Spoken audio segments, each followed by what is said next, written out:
Welcome to Decentral Lens, where lifelong friends Blutoshi and Disco navigate the ever-evolving crypto landscape. With genuine curiosity and a commitment to nuance as our North Star, we offer clear-eyed exploration. Our goal? To empower listeners with the tools and insights needed to flourish in this decentralized age. All right, so much for launching. This is our first huge technical difficulty. I tried to stream on the Twitter's X and also YouTube at the same time, so we don't have to look at YouTube again and go in there and edit it or anything. And it completely crapped out because of YouTube. So I took YouTube off because who cares about YouTube, right? Well, no, YouTube listeners, you are number one priority. They're not BS. X people. Hello, hold on, check this out. This is going to be cool. I'm Blutoshi. Oh, what a reveal. I'm Blutoshi. This is Disco. This is Disco Hodl. Welcome every Wednesday at noon Central Time. What is that? 10 a.m. Pacific Time. We cover Bitcoin macro. We cover Ordinals, runes, and we cover everything in this space, even other coins and macro and what's going on in Capitol Hill to make sure that our precious, immutable mother chain is always safe and sound and secure. So, Disco, how you doing today? I'm doing great. I think that, I've said it before. It's like sometimes, what are we going to cover on the show? And we think about it, a couple days out. And then as soon as it turns around to show day, there's not a lack of different things to weave together and things to discover and talk about. So, the other thing I think we kind of get into a little bit is we try to get our handle on the, kind of our finger on the pulse of the emotions of the space and kind of the universe that we spend so much time in. And, it definitely goes up and down. There were certainly times, I was looking. Oh man, my reception today is terrible. So just so you know, Disco, we are having reception problems. So if I interrupt you right in the middle, it's because your feed is completely crapping out. So why don't you try and just go out and come back in one more time, just to see if maybe that can fix it. But you're completely pixelated. You actually would you'd make a great PFP right now, like a Royal or something. You're very 8-bit or 16-bit, but so he's going to try and come back on. But we have a great show today. It's so funny this last week. I mean, within every bull, you guys know there's multiple bears and there's ups and downs, and and there's days where I just felt like everybody was pumping this or that bag that they had, and when everything's down, sometimes we're like, stop pumping your bags. Like, let's just live. Let's touch grass. It's getting warm out here in the Midwest. I know it's getting warm in the mountain region where Disco is, but beautiful time to be alive. Beautiful time to be in Bitcoin. I think it just went back up to 64,000. So not that price matters, but there's so many stories of, now that we're 3, 4, 5 months past what's going on with all the ETFs, we're starting to see who's nibbling and who's not in their 10Ks, right? So Disco looks better now. You're pixelated, but as long as we get good audio, who cares? It actually kind of looks cool. You're almost like their little Obi-Wan Kenobi going, or little Princess Leia, like, help me, Obi-Wan Kenobi, you're my only hope. So go ahead. I might turn your tolerance. No, it's right where it should be. Okay. Yeah. How you doing?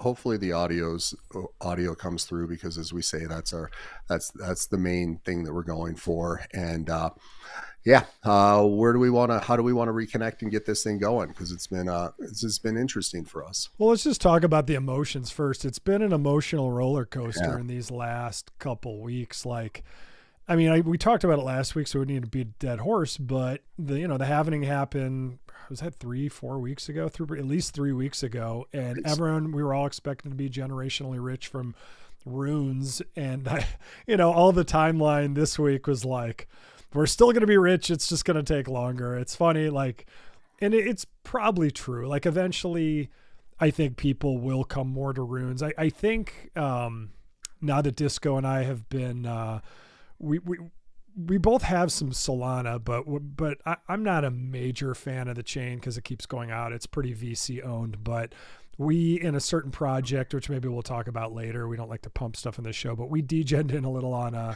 Solana coin. And it was the first time we did it. We used Dex Screener, and we realized, like, you know, we always talk about how we're all degens, you know, collecting ordinals and runes and, you know, shit coins and tokens and all that. But once you start trading in Solana tokens, you realize, like, oh, okay, so here's where the true degens are. And a lot of people are obviously making a lot of money over there, and a lot of people aren't. But my point with that, before I pass to you, is on Solana, making a trade was almost too quick and too easy. It was like, congratulations, it's there. Whereas with Bitcoin, you know, that block may clear. It might be a 3-minute block because they're backed up, or it might be a 39-minute block where you've got to wait. And so, you know, I always try and look at and stress test what and why things may happen. Maybe that's part of it. I thought a lot more Solana and ETH people would come over to celebrate runes, because why wouldn't, you know, a meme coin on the mother chain is way better than a meme coin anywhere else. But obviously the greater crypto economy may not agree with that yet, or may not be here yet. Yeah, but I think you're kind of right on, just like the interface and the user experience is very well set up for that. And, you know, everyone had these, at least everyone that I'm talking about in our little orbit, had these expectations of runes just kind of, you know, showing up and dominating and kind of depleting everything else. But as you said, when we were kind of going back and forth and looking at it, I could wow. It's just so you know, it's puking on you again. So, wow, we're having. I know NLW. I know another show that I watched last Friday. They had a ton of technical difficulties. I don't know why the internet's so bad, but it is bad today. Disco, I hate to say it, but just try and go out and come back in one more time. But yeah, there's so much buying. You know, Bitcoin was at 61, and it really just fell there hard. I think when it was in the mid 70s, we all thought that we were home free, but alas, you know, we weren't. And all these new institutional folks, you know, some are just buying and holding. Like, I know with Jamie Dimon, he basically has been ripping on Bitcoin for years. And then, you know, it turns out Chase obviously has some on their balance sheets now. So, you know, all the hypocrisy aside, I guess the one thing we could tell all our friends, if they say, like, yeah, but, you know, it's just a small group, no, these guys are getting in. Now, whether that's a good thing or not remains to be seen. But I think there's a lot of trends taking shape there that are happening. Wow, Disco, I can't even get you on here. I hate to go 0 for 2, but I don't even have you, like, on my screen right now. So if you can hear me, I would reboot your computer, because my speed's pretty good. But it could be me too. So a lot of stuff going on right now in the Bitcoin world and the greater macro world. But yeah, the biggest thing absolutely is, after, you know, we have this CPI story with the Fed, the consumer price index, but Bitcoin's bouncing back in a hard way. I mean, I think what people have to remember is that this is a high risk on asset for institutional traders and for kind of some of the big whales, but, you know, for folks like us, it's just buy and hold. So we're seeing a lot of different pieces come back. So we'll try and get Disco up here a couple more times, or I may have to reboot this a third time. And if I have to do that, then that's going to be painful for all. So let's pray that this is the time where he's joining works.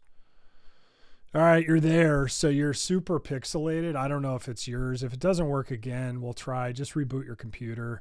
My speed it's saying that it's good enough to stream.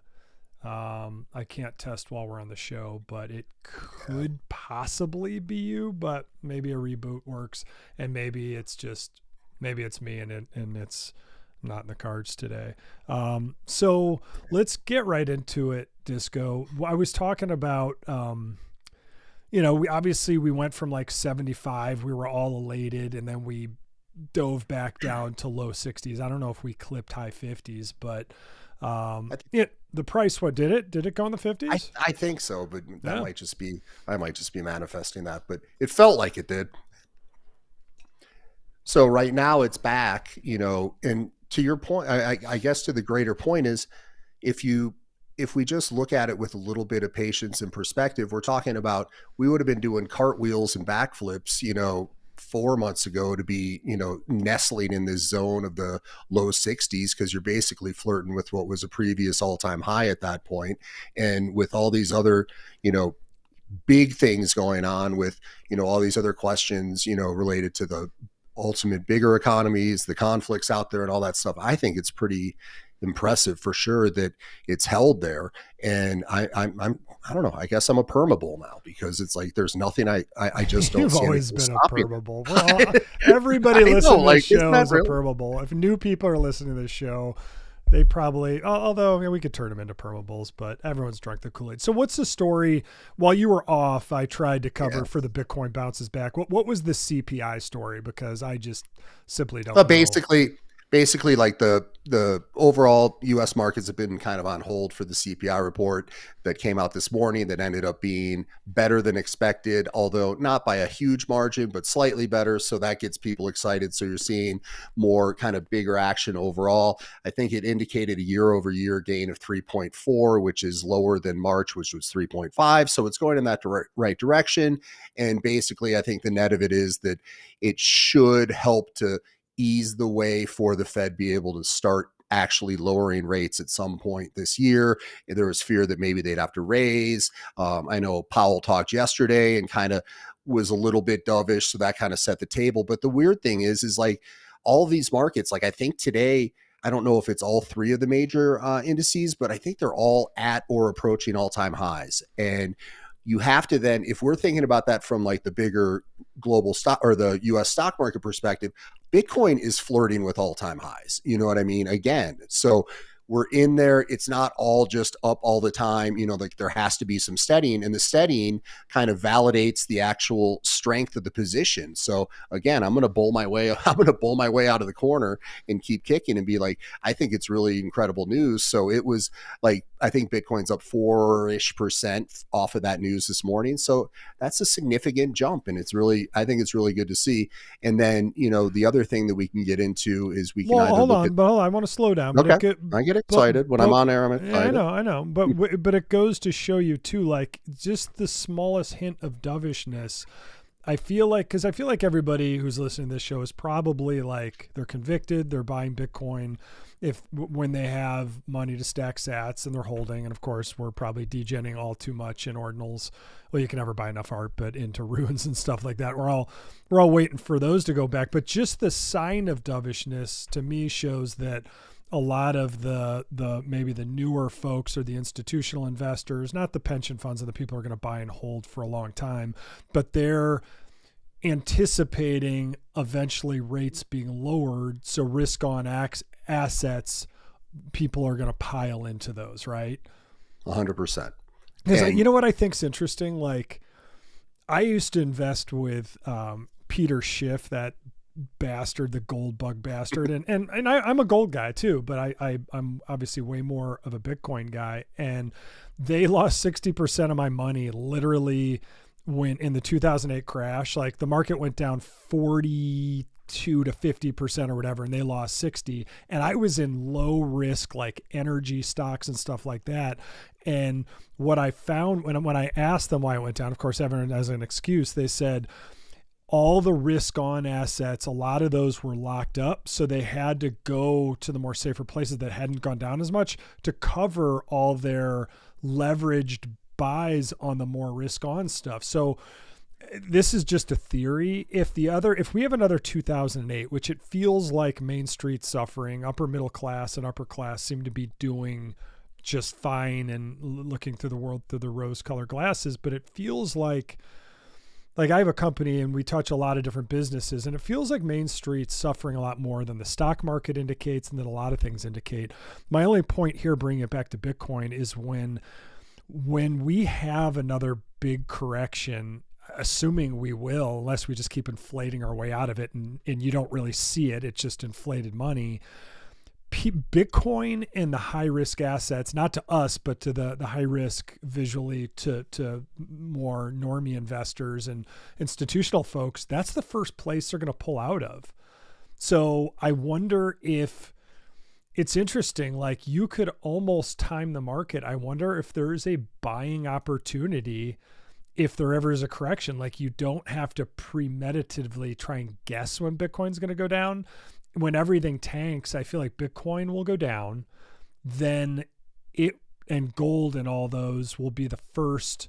Gold will probably go up right away because that's more of a traditional asset, but Bitcoin I feel like will go down because people will panic and then it will skyrocket. So I'm almost wondering if there's this buffer where you're like, there's the crash, and then the next day I'm just going to keep gobbling Bitcoin and just get in more and more and more. There's nothing better than doing a show where you're only taking up half the screen and the other half of the screen is not being occupied. The streaming speed must be right on the cusp, and we haven't had this problem before. But for those of you new, welcome. Please post this. If you click in the video and then click in the comments in the video, I can see the comments in here, and then I can post them on the screen if you have any questions or stuff like that. So it's definitely a fun way to get back. So let's see if Disco can. He's probably going to reboot his computer, and he's going to try and get in again. So I'll just keep rifling through the more macro, probably to some of you boring shit, but really the top of the mountain that feeds a lot of the big things that influence the price, influence the sentiment, probably for ordinals, and even the taste to get in on, Bitcoin leveraged, which I would call runes. So we've got, all right, there you go. Just run with it. That's actually pretty cool. I don't know how you have that big screen back there. So you reboot your computer, I take it. So tap the camera, zoom it in. And then do I have to so I have to green screen you again? It should already be green. There you go. How the sausage is made. Yeah, it's funny. It's like, hey, behind the scenes. So it's funny. Disco, we've been doing this since, was it early September, I think? So it was early September. So we're on like our 50th, 60th show, maybe including spaces like 55, 60, 70. And I got to say, after every show we get off and we're like, dude, that was fucking awesome. Like, this is the first one we're going to be like, that wasn't awesome, but that was difficult, So I guess it's, now I feel like nowadays, like, you deliver good content, you have good conversation, you express how you really feel about shit. You don't just get on like most folks and shill stuff and just be a douchebag, and you do fine. So, I think adversity probably builds strength, but we'll keep trying till we get it right. But I will say it's way more fun to have you on the show talking to someone than talking to a screen and a box being half the screen. So, well, I can't really tell you the panic that you feel when I'm like, is he still going? Like, can I get back in? Is this thing happening? Where are we? So yeah, we got to just embrace the waves in the ocean. And as you're exactly right. Like, from the gratitude perspective, like we're really, I don't want to go blessed, but we're pretty blessed in the fact that we can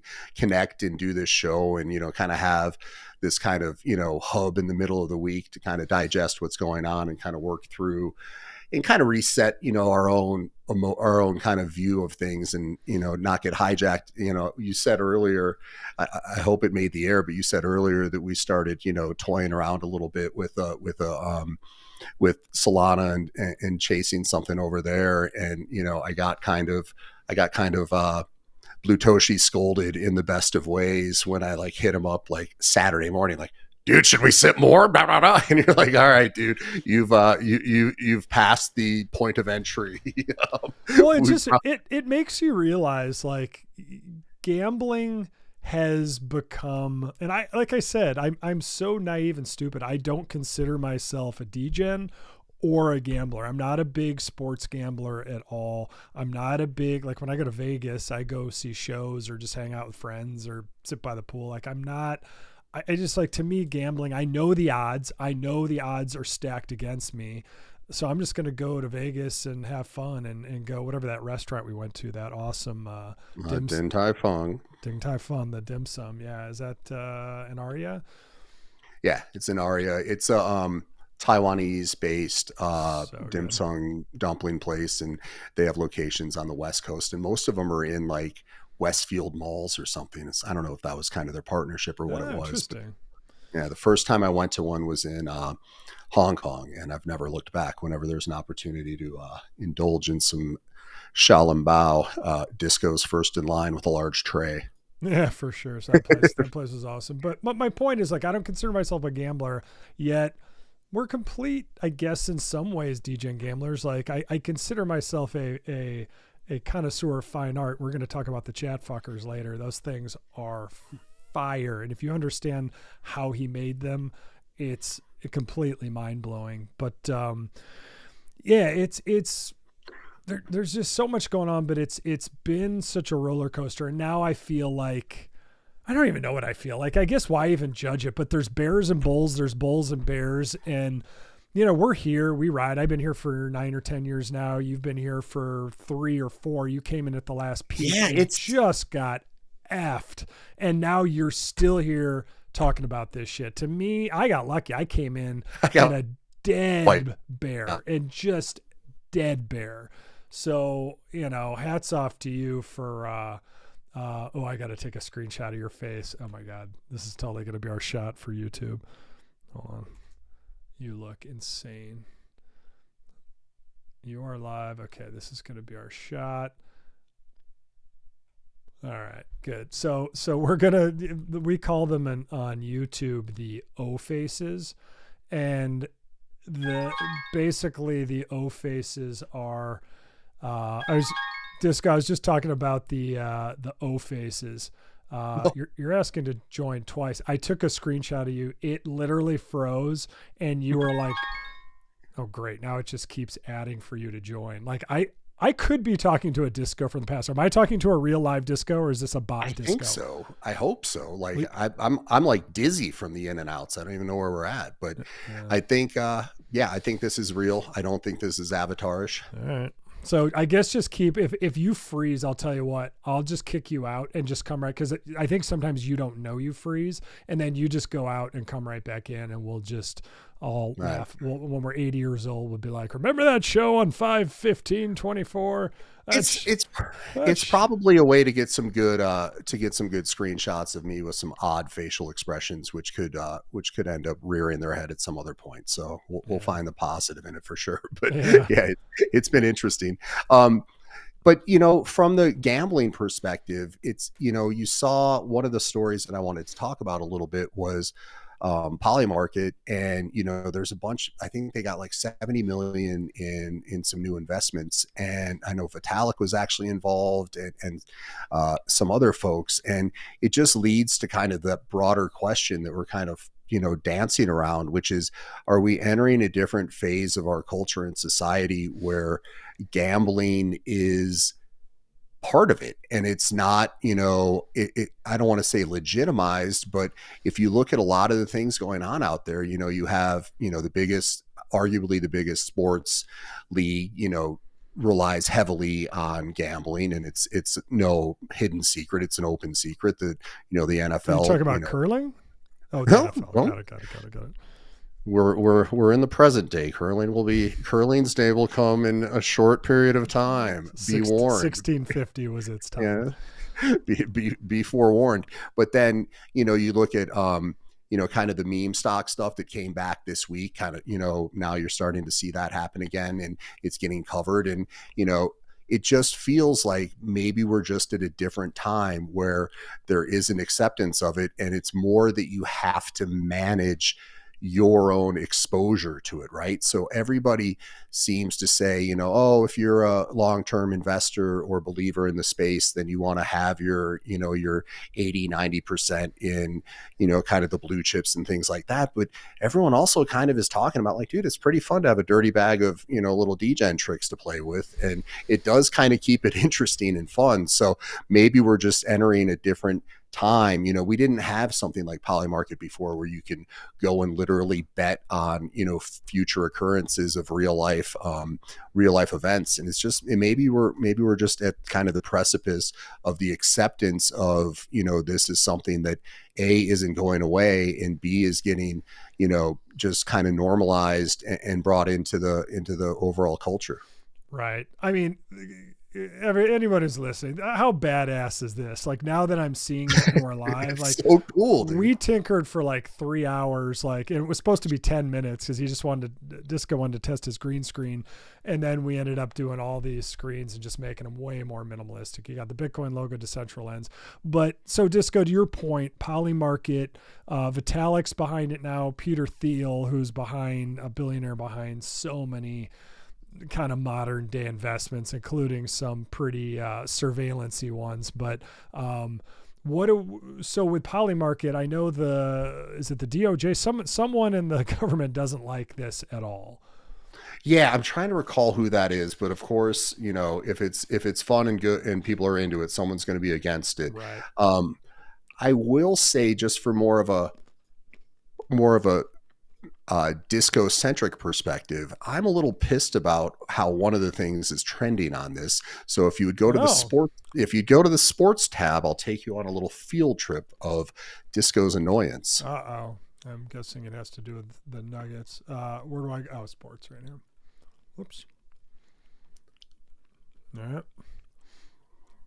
You're correct. This is the most ridiculous thing in my mind. If you look in the top left corner, you'll see that the Boston Celtics are favored by 52% to win the NBA championship this year, whereas the Denver Nuggets, the reigning champions, are at 28%. The Denver Nuggets are an exceptional team. I believe that Nikola Jokic won his third out of fourth MVPs in the last 4 years. The Nuggets have won 3 straight games against a very formidable team in the form of the Minnesota Timberwolves that the press wanted to claim was, the heir apparent to, they're the next one. They have baby Jordan and everything like that. So nobody likes to talk about the fact there's a team in the middle of Colorado that's just bringing it in and out. And I think it's absurd that they're 28%. So the degen in me says, I better go in and start betting on this because we got pretty good odds on this and we can moon. You realize nobody gives a shit about this but you right now. Just say I know. Well, Okay. here's the other. No, but I'm trying to bring in that but there's a way. It's like you can literally find action on anything, and that's right. But why are you pissed right now? You should be. If you were smart, you'd be like, no. If you really have that much conviction, why don't you bet 28 cents and get better odds that the Nuggets are going to win the whole thing? Sounds like a bunch of. You sound like a talker to me. Well, if I start jumping in on this, then I'm just opening up a whole nother window that I don't know if I can fit through or stay in. So I don't need another thing to check on that side of it. But I'm just getting to the point of, man, not a fan of the internets today.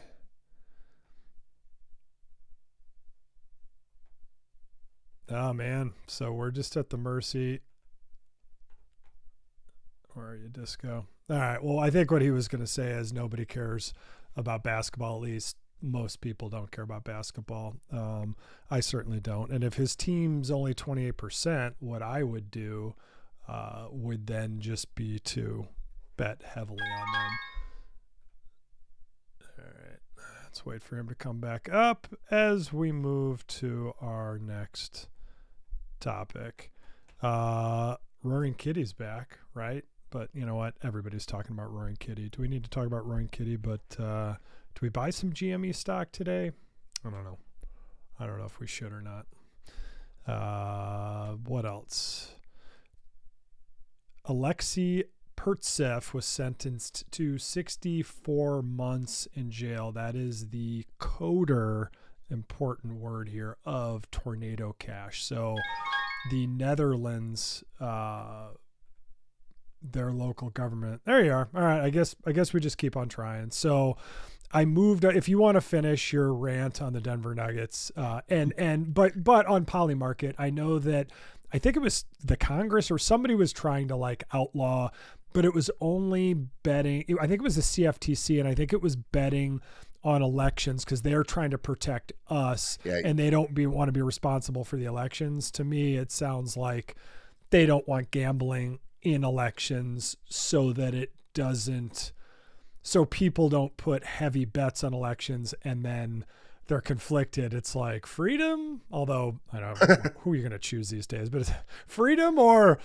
$112, you know. So it's nice when the 112 lands. Yeah, but not under an authoritarian regime or an incompetent money spending regime, which is pretty much all of them now. So it's definitely interesting. So I Roaring Kitty's back, like everybody's talking about it.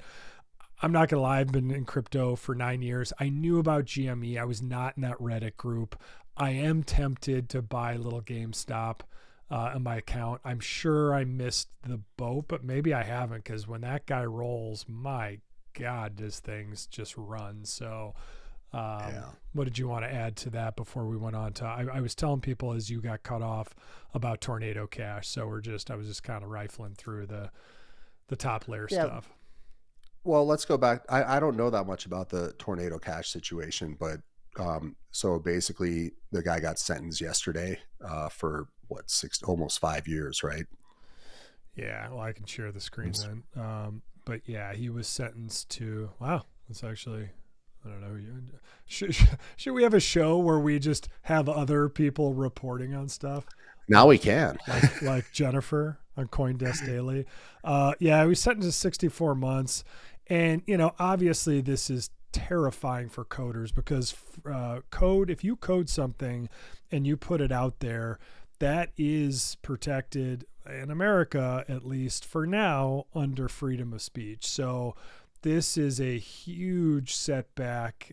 You know, and the Netherlands is, you know, it's in the EU, it's Schengen, and it by doing this, that sends chilling accountability for people who code things, and it is used in illicit ways by other people down the road. So that is definitely decidedly not freedom of speech. And you know, these are the things that, you know, we love talking about runes. We love talking about ordinals, but these are the things we kind of got to fight for, or there's not going to be much left around for our kids to have fun and degen into, like ChatFUKRs.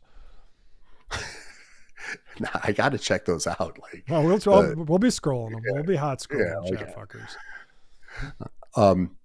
Yeah, it's unfortunate. It's just, I mean, I don't know. I don't have much I can add to that. It's just unfortunate precedent, I suppose. Yeah. I wanted to see if this is a good place for this thing, but it's not. But yeah, I mean, we definitely have to keep an eye on this. And as far as our government and other governments, like if we don't fight for it at some point and let them roll over us, then nobody's going to be there to fight for it. So be careful, be warned, and stay diligent, and, you know, educate your friends and all that good stuff. So, no, I'm going to put this one on. I'm going to put this one on. All right. So where do we want to go next? Oh God, you're gone again. Wow. We're just going to have to muscle through this show, I guess. We're just going to have to muscle through, huh? So I did a speed test and it's very fast. And then it's not you, it's me. It's I'm usually at 20 up and I'm at like 4 or 5. It's just, yeah, Comcast blows, and that's another monopoly. just like Google and a whole bunch of the other ones, but that's not why we're here. So yeah, Tornado Cash, we finished with that. So let's go to Vanguard. This news is personal and hits home. So my dad got me into Vanguard 25 years ago. Yes, I am that old. And I've been with them. I've been happy with them. And when they told me that I'd be able to buy the ETFs if they went live, I believed them. And then when the ETFs went live, they unilaterally, or the CEO unilaterally said, no, you can't trade them. It's too risky for you. So, in no uncertain terms, we told them to F off. And I started moving my accounts one by one away from there. I'm not done yet, but I'm almost done. And it's what a joke it was. But that CEO, who's only in his late 40s, is stepping down, and now they're hiring a new exec who is the one at Blackrock who helped file for the Bitcoin ETF. So if that isn't a signal to the marketplace, and it makes you wonder, let's say Vanguard was managing 5 trillion. I don't know the exact number. It was probably 3, 4, or 5, somewhere in the single digit trillions, which is just mind boggling. And BlackRock's even bigger, I believe. So they hired, that was no mistake that they hired this guy there. To me, what other message could you possibly be sending except for, we effed up, we heard you, a lot of people left, and now we are going to modernize our company and steer the ship in a different way. I don't see any other conclusion to draw from this. No. And just to paint the picture a little bit more, I remember that you were proactive prior to the launch of the ETF and had someone go down the hall and double check that this was going to be, ready to roll on their end. And I think it would have been really detrimental if once the ETF went, that Bitcoin just mooned and never really came back down for another reentry point. But I think it probably worked out okay that you had a little bit of runway to kind of transition over. I got so lucky because it was in the 60s, and then it went down to 49 while I was moving. I got so mad at them, and then it actually, a lot of people had anticipated it and sold the news. And then it went to 49.50. I bought a bunch, and now I'm happy at my new place with most of my accounts. So Vanguard, it's too late for me. I'm moving all my stuff. You got even my business, I had retirement accounts with them, my current business that I own. I'm now, that's the last step, moving those. And I you're done. Never again will I.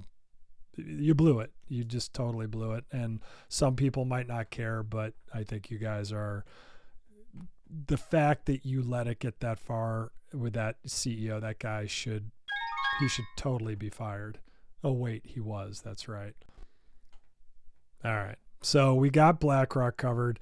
It's funny. I just kept talking. I didn't realize you were. I was like, oh, he's standing so still over there. And then it was like, oh, he called me again. So you were totally frozen.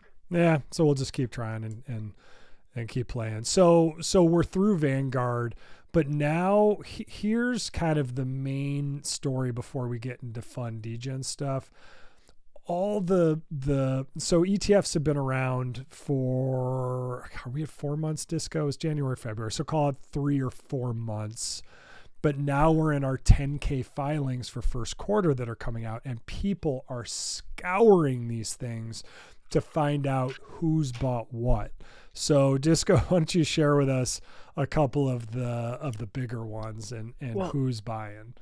Yeah, and just to kind of preface this goes back to what we were saying earlier, in the beginning of the show, is patience is what we need to look at here, and we need to zoom out and look at the bigger picture, because we were hoping for these inflows. We saw insane inflows. If you look at kind of the ETF experts are like, dude, this is kind of unprecedented, the amount of inflows that happened in such a short period of time. And now, as you say, kind of now we're getting kind of the playbook to see who has jumped in. And you see these groups, one of the stories that came out of these 13 F filings is there's Bracebridge Capital, which has 363 million in Bitcoin ETFs. And, they represent, they manage money for a couple places called Yale and Princeton. So you're looking at, pretty established operations there that are obviously they had to say yes, to get involved and to have that happen. Then oddly enough, you look at on the banking side, Wells Fargo came out and we noticed that they had purchased some of the ETFs. And then probably the more ironic one, and this should be a movie or I don't even know, some sort of deep dive, is just what happened. What is Jamie Dimon and what is Chase doing? Because, you're talking out of one side, you're then still, involved with it. And then, the disclosure came out that they've been nibbling on all the different, the Bitcoin ETFs as well. And then I think probably one of the more interesting parts of it as well is now we have the state of Wisconsin disclosed that they've been purchasing the Bitcoin ETF. So right there, you have, the university structure, you have, and hold on. Not only, you didn't say there, because we've been talking about for months that everybody's like all the pension funds, all the big slow lumbering movers they're doing research, like what research you need to do. It's like put 3% of your net worth, but no, Wisconsin has nibbled. They have bought, correct? Yes, they bought 100 million in Bitcoin of BlackRock's ETF. IBIT, right. So that's huge with an exclamation point. Wisconsin pension funds, firefighters, police officers, all government workers, there is now 100 million, which is probably a drop in the hat to them, but $100 million in Bitcoin. They quietly nibbled, didn't over advertise it, and slowly, suddenly, all at once. Like what other story is there to say? I don't know why. Maybe because Wisconsin, it's like going up to Wisconsin. Like for us Illinoisers, do you know what Wisconsin people call Illinoisers? You know this, Disco. They call them fibs. Effing Illinois bastards. So yeah, there's a rivalry there. And the Bears versus the Packers, obviously there's no rivalry there, unfortunately. So there's a new era coming about. I know, but I was just telling them while you froze for the 13th time today that Wisconsinites call Illinoisites effing Illinois bastards or fibs, which remember at a certain picnic probably 20 years ago, I made a self-made fib shirt for a disco barbecue, and it was not well received with the older folk. It was not the appropriate place to wear that shirt. The appropriate place would have been more at a rock concert at Alpine Valley, perhaps. But I think this one, Disco, all jokes aside, this one hits home because it is a pension fund. They're not looking like Arizona. I think we've been looking. Japan is looking. They bought, and they bought $100 million worth. And I mean, and they bought it kind of sneaky, as you said. You know what I mean? Like it wasn't like a big press release. We're doing it. They just nibbled. And I love that. There is this transparency to a degree now to be able to see that. And it totally takes some of the speculation out to see that this is a reality. And then if you really start thinking about that and you start thinking about the real possibilities for market cap for, the space overall, like you're getting back on the bull train. You have to. Like, there's no way to argue with. I'm not going to accept an argument. Somebody come up and tell me that, Wisconsin dipping 100 million into it, is anything but a bull sign.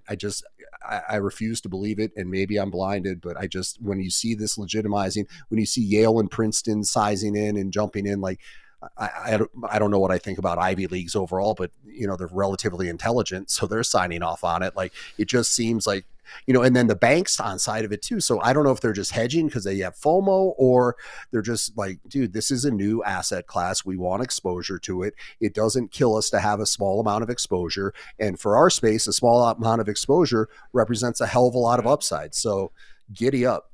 I think, yeah. And because Chase nibbled, they bought in like for a bank that, also probably has trillions in holding, or at least close to $1 trillion, like, they bought very little, but they nibbled. They're probably testing testing the wires, testing the holdings, just to see, put it on the balance, put it on the books.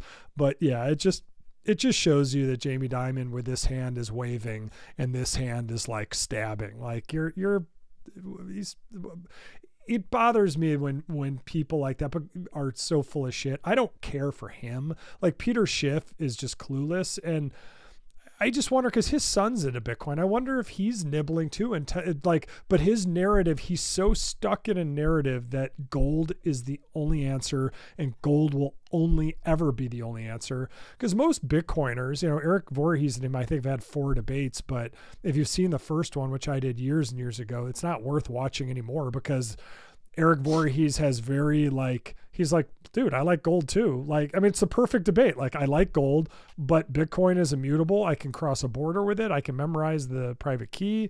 Gold is heavy. I mean, gold is great, but Bitcoin can be that literal vapor portable gold that you can store in your brain. And I don't think you can top that. Yeah, and I saw a piece about the Bitwise CIO saying that any action that we're seeing are really just a down payment. So I don't know exactly how these elephants move, but I know that it looks like they do a little taster, get their kind of position in place, and then consistently add to it. So to be able to now kind of open up these different categories of ownership to these different things that were kind of all speculative, like, oh, once the institutions come and oh, once this happens, but actually seeing it in reality it's just, it gives you just as much conviction, if not more.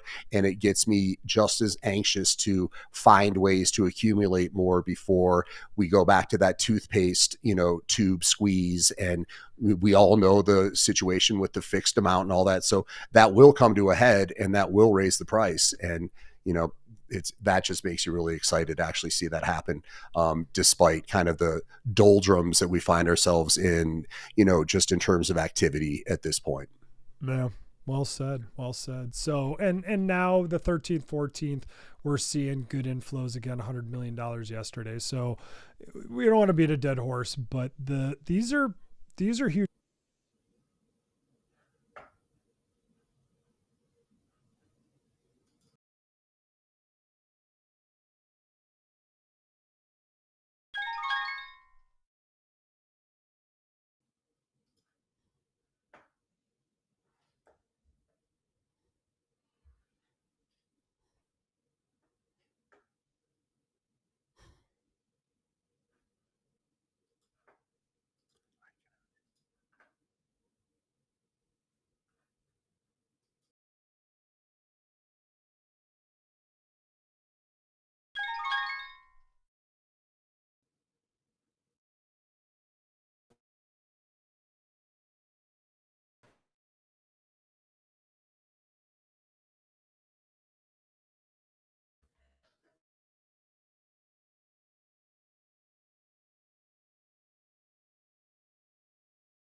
Hello.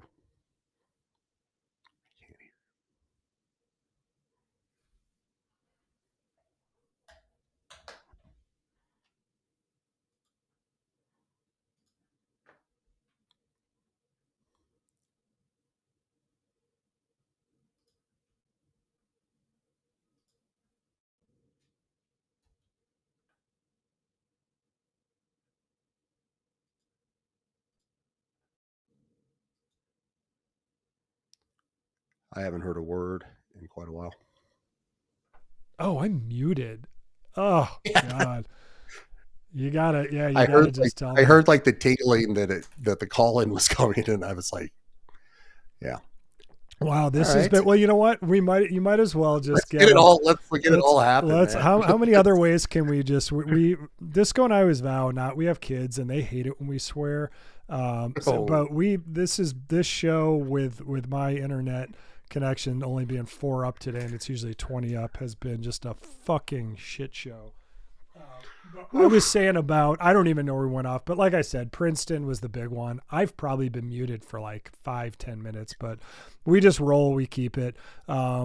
Let's move on from the Princeton story and the Wisconsin story. But that to me is the top of the mountain where things are thawing and people are buying in massive chunks. So tell us about Mark yeah. Cuban and on the political side. Like he's basically telling, I don't agree with everything Mark Cuban says. And I think sometimes he says, and I feel like, he basically made his billions by selling in the .com boom before, like a pretty mediocre idea. It was radio on the internet, but it was no better or worse than any other one. He just sold at the right time.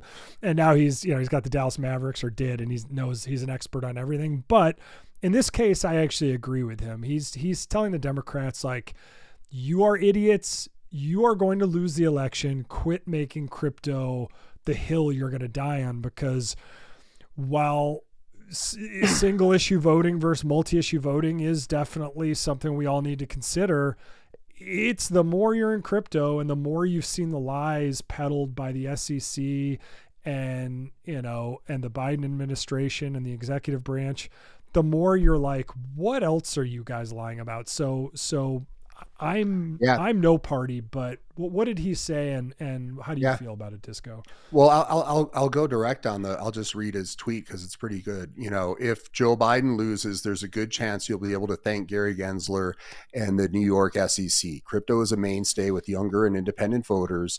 Gensler has not protected a single investor against fraud. All he has done is make it nearly impossible for legitimate crypto companies to operate, killing who knows how many businesses and ruling who knows how many entrepreneurs. Yeah. This is also a warning to Congress. So I guess the gloves are off on that. We've been dancing around this and talking about it, but if you just break down the numbers from Stand With Crypto, Coinbase's thing, and they have the 52 million stat of holders in America, and then they have the subsequent stat of 45% of that 52 million will be single issue voters. So if you just do the math there, I think we've been kind of crying about, or shouting about that for weeks and weeks. Like, this could be a very fundamental issue in the election. You're starting to see Trump be a little bit more friendly. He hasn't really laid out a ton of specifics, but it feels like someone's gotten in the ear, like, hey, let's be on the side of this that can actually help you, get back in office. And it just leads to so many bigger questions. And, are we going to be, are these parties as they exist representative of what you kind of believed in if you identified with the party, over the years? Or is this kind of overreach going to lead a lot of folks to question, their identity? It used to be really easy. I grew up in, an extremely liberal area, and, it was always blue, blue, blue, blue, blue. And you wouldn't even kind of factor in any of the thoughts on the other end of the spectrum, nor do I think it was that big a chasm. But now with the chasm as it is, I think that, Cuban's pointing out, hey, you could really be misstepping here, and maybe you shouldn't be listening as much to Elizabeth and whoever else. Yeah, 100%. And you froze again, so I'll kick you off and you come back on, and we'll just this show will be officially known as the show where we grind and we get you the news. We have fun with it, but we also have massive technical difficulties. Curse you. This show is brought to you by Curse You Comcast. For all the hatred I have for monopolies and Comcast, that one is the most near and dear to my heart. So Comcast, screw you. Thanks for making my internet good one day and completely sucky and shitty the next. So you're awesome. But Disco and I are probably going to write some sort of big missive too, because we grew up in a very liberal area. We grew up very liberal. Not gonna apologize for it. And I think with crypto or with any topic that's important to you, the more you see the same lies peddled about a certain thing because the government's not interested in it, the more you realize, well, if they're going to make up things about Bitcoin, whether it's mining, how with the environment, or whether it's the illicit funds, which we know is more like 0.5% instead of, Elizabeth Warren's making it sound like every single transaction of Bitcoin is this illicit, illegal transaction. And they bring in things to scare normies like, protecting the children. And it's just like, everybody wants to protect the children, but stop peddling the lies. So Disco, I was just sharing just about with Elizabeth Warren and just how we feel. Obviously I grew up around you in the same liberal bastion, and now I feel like it's gone to the point where politics has turned into like the boomers especially are so tone deaf. These old people who are running the country, they're basing everything on the same issues that of before. And now crypto is unfortunately just getting split for the most part. There are 21 Democrats, I believe, who voted against SB 21. We're like, no, this is just bad. It's not like they were pro crypto, all of them. They were just pro, like, shouting out nonsense and stupid bills that Elizabeth Warren's proposing. But I told him, Disco, like, we'd like to write something, and hopefully that's coming next week, just on, like, as Democrats of the past, who now I can tell you I'm officially an independent, like, because I think both parties spend too much money, but I do kind of want to echo what Mark Cuban said and jump on that and just lay out our feelings on how much you have screwed up your positioning in this election. Like, I think both of the leading candidates are too old like, we were born in the 70s. We're Gen X, right? So we were born analog, kick the can and, bloody murder and all those great outside games. We didn't have phones. We didn't have any of this stuff. We didn't have social media. We didn't have email. We didn't have anything, but we have adapted. Our generation was the one that's going to spend, I guess, a quarter of its life analog and 3/4 digital. So we were able to adapt fine. And folks like us who are more cutting edge adapted more than others and have kept the soul of our beings in X sensibilities, but our spirits are playing and curious with these new digital, I say digital, but like really this interconnectedness, global technology that we all have, and the immutability of Bitcoin. But I'm fed up with it, and I want to speak out, and good for Mark Cuban, because I'm glad you read that, Disco, because I didn't read it, and that was it was pretty eloquently said, and I think I agree with every single word he put on paper. Yeah, and go look at the thread, because some people pushed back. He continued to kind of advocate on the same way. He definitely stood his ground. It's from that whole independent interest.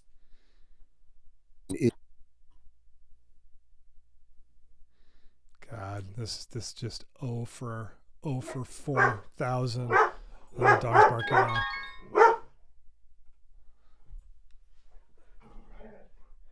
All right, Disco, we're going to try again.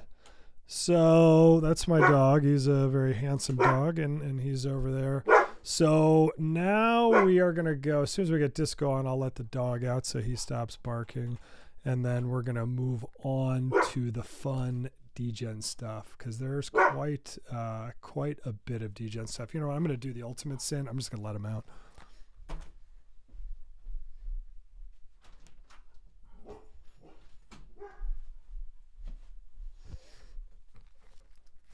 All right, I am back. So let's see, what do we got next? Yeah, there's just so much on that high side, but yeah, look for something from us. All right, come on, work this time. All right, you're back. Cool. I did the ultimate sin, Disco. I because no completely botched, fucked up show is complete without the dog barking. And then so I let him out. Yes, So I let we it got be. that in. I let it be Perfect. dead for 8 Perfect. seconds. So I don't think anything could go worse. Actually, I shouldn't say that because there's probably things we haven't even thought of yet. We're not done yet, so we'll see. So where do we go from there? So we talked about Cuban. We talked about Oh this wait, Democratic thing. there's something that I think is quite awesome. Please. And it's again, I'm not anti this state, but I never thought that I'd be, singing the praises of Oklahoma from Oh, a crypto policy perspective. But they, as a state, have signed into law a bill protecting crypto related rights. So the Oklahoma State Legislature approved HB 3594 on May 13th. The bill comes into effect November 1st. And under the new law, the Oklahoma state government cannot prohibit, restrict, or impair the use of crypto in purchases or the self-custody of crypto. Furthermore, state and local governments cannot impose additional taxes or other charges specifically targeted at crypto. And it also protects home mining and mining businesses by declaring it legal to participate in either type of mining in Oklahoma. So I don't know. It wasn't on my radar that Oklahoma would be leading the charge for self-custody and for, the right to transact. And frankly, those are some of the things that I hope that the, crypto pack and, Fairshake and everyone are really arguing for. And it was fascinating to me to see, Oklahoma actually got this into effect and passed it. So that again, I'm assuming Oklahoma's fairly red, right? So then you're starting to look at this as, holy cow, is Cuban right? And are we right that this could really end up being something that changes the face of, the legislatures as well as the executive branch? So kudos to Oklahoma. I didn't think I'd be saying that, but holy cow, they really brought it, I part of me wants to like offline pull up a map and be like, oh yeah, that's the one that points the finger at does it point to the Texas Panhandle? No, it points closer. It's more Midwest, right? Tulsa. Yes, Tulsa. Oklahoma City, OKC. Come on. Yeah, Oklahoma City. So, what's huge about this is that if in a lot of countries, like in the UK, you can't, like, a rich person can just sue a more poor person for libel, make his life hell, which is what they did to Peter McCormack, and the main guy wasn't Peter. It was a whole different lawsuit where Craig Wright went after him because they said they were making fun of him because he wasn't Bitcoin. But in the U.S., the fact that we have strong states' rights could be our saving grace from federal and nationalistic government overreach, because I'd hate to see this country bifurcated. And it looks like, unfortunately, it is kind of turning red versus blue decisions in many of these things. Obviously, all red states don't agree on everything, and all blue states don't. I actually wish this split, like, we need to reshuffle the cards, and the issues that not that the issues that were important to the boomers should go away. It's just that a lot of them shouldn't necessarily be main topics of discussion, but crypto should, and having these rights, like, it makes me wonder why I live in Illinois, because they're not pro crypto.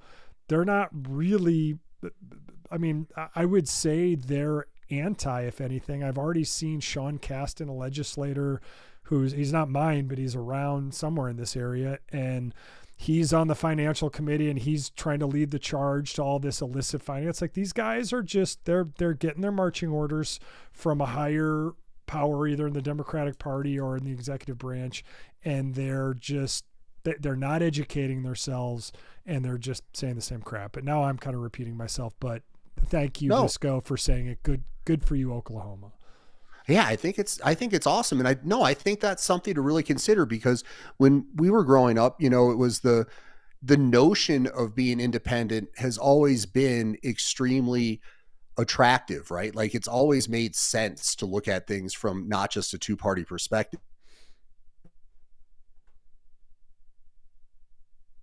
Yeah. Oof. whenever Disco has, it's like I feel like my internet's like, oh, Disco's making a good point. Let's cut him off there. All right, but at least I'm getting good screenshots of what he's saying. But yeah, so good for you. Kudos, Oklahoma, and we know Texas has a lot of forward thinking, especially on mining. So, I don't know.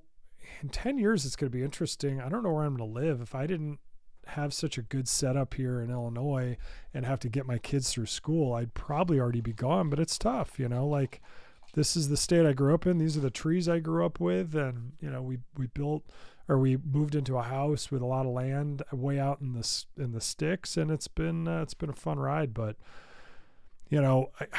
it's hard. Why would I want to pay the taxes I pay, both real estate and sales tax, real estate taxes, and all these other hidden taxes for Illinois. Counties and stuff. Yeah, and my businesses, I registered them in Illinois. They take like 1.75% of that. Like, they're taking cuts everywhere, and they, at some point, I'll probably always have a place here because this is my briar patch, but I definitely won't be spending half my time here anymore because you got to be a resident of a different state, like a Florida or one of these red states that has much lower taxes to preserve wealth. Like, I don't know what else to say. Yeah. And what I was saying about the independents is, that notion of an independent or a third party has always been extremely attractive. Yet this morning, it turns out that Biden invited Trump, to do two debates, and his big caveat was it'll only be the two of us. Like, so they're essentially blocking out any potential third party or independent voice from even being on the stage. And I think that goes back to this whole point of this different generation just so desperate to hold on to their existing structures that that's the overriding principle for everything they're doing, is just to, secure as long as they can, even though it's inevitable that their relevance is going to go away. And I think that's very well brought up by highlighting this, understanding and acceptance of crypto. And you look at the demographics, it's, primarily, I think it was like 60% was, Gen Y and Z. And then also it's more minorities than people think. I think it was like 41%. So you have this very active group that is kind of looking for a home. And this is a cause that you shouldn't really be messing with. And I don't really see the end game or the strategy from the, that side of it to be like digging in on this and ostracizing what could definitely tip the scale. So again, that irritated the crap out of me this morning to see like, hey, we'll do debates, but we will not let anyone else on the stage. So you're basically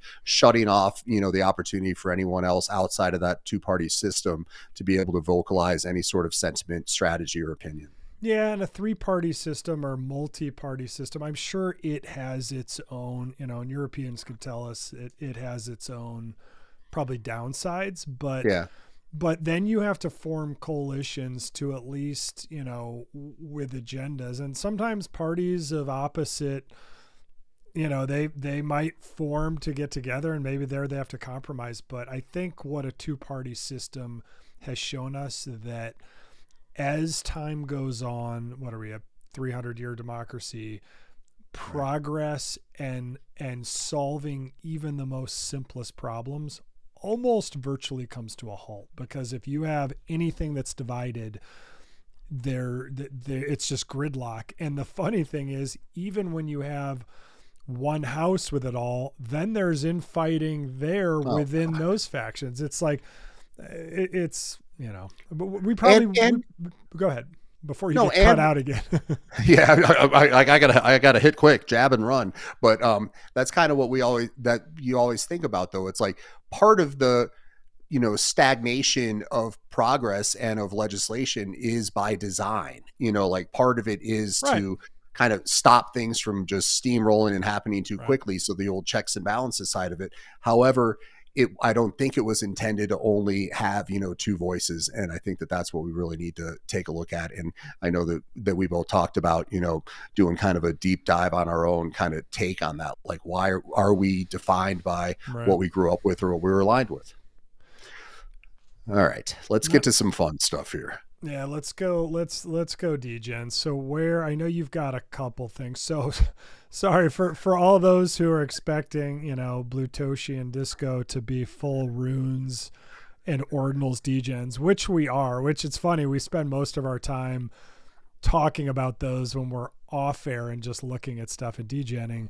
But the macro, I don't know. It's just too important. There's too many things going on, and we want to pull people out of the degen weeds to at least know there's things to fight for. So that said, I think everything in this show that has gone wrong has, and even to top it off, it's like, this is when one of my children is always like, oh, whose house are we going to for the family get together? Like, you adults are so boring, and I I thought the same thing. I'm like, they just talk about politics and they talk about like bills and butter and boring shit. So, jobs.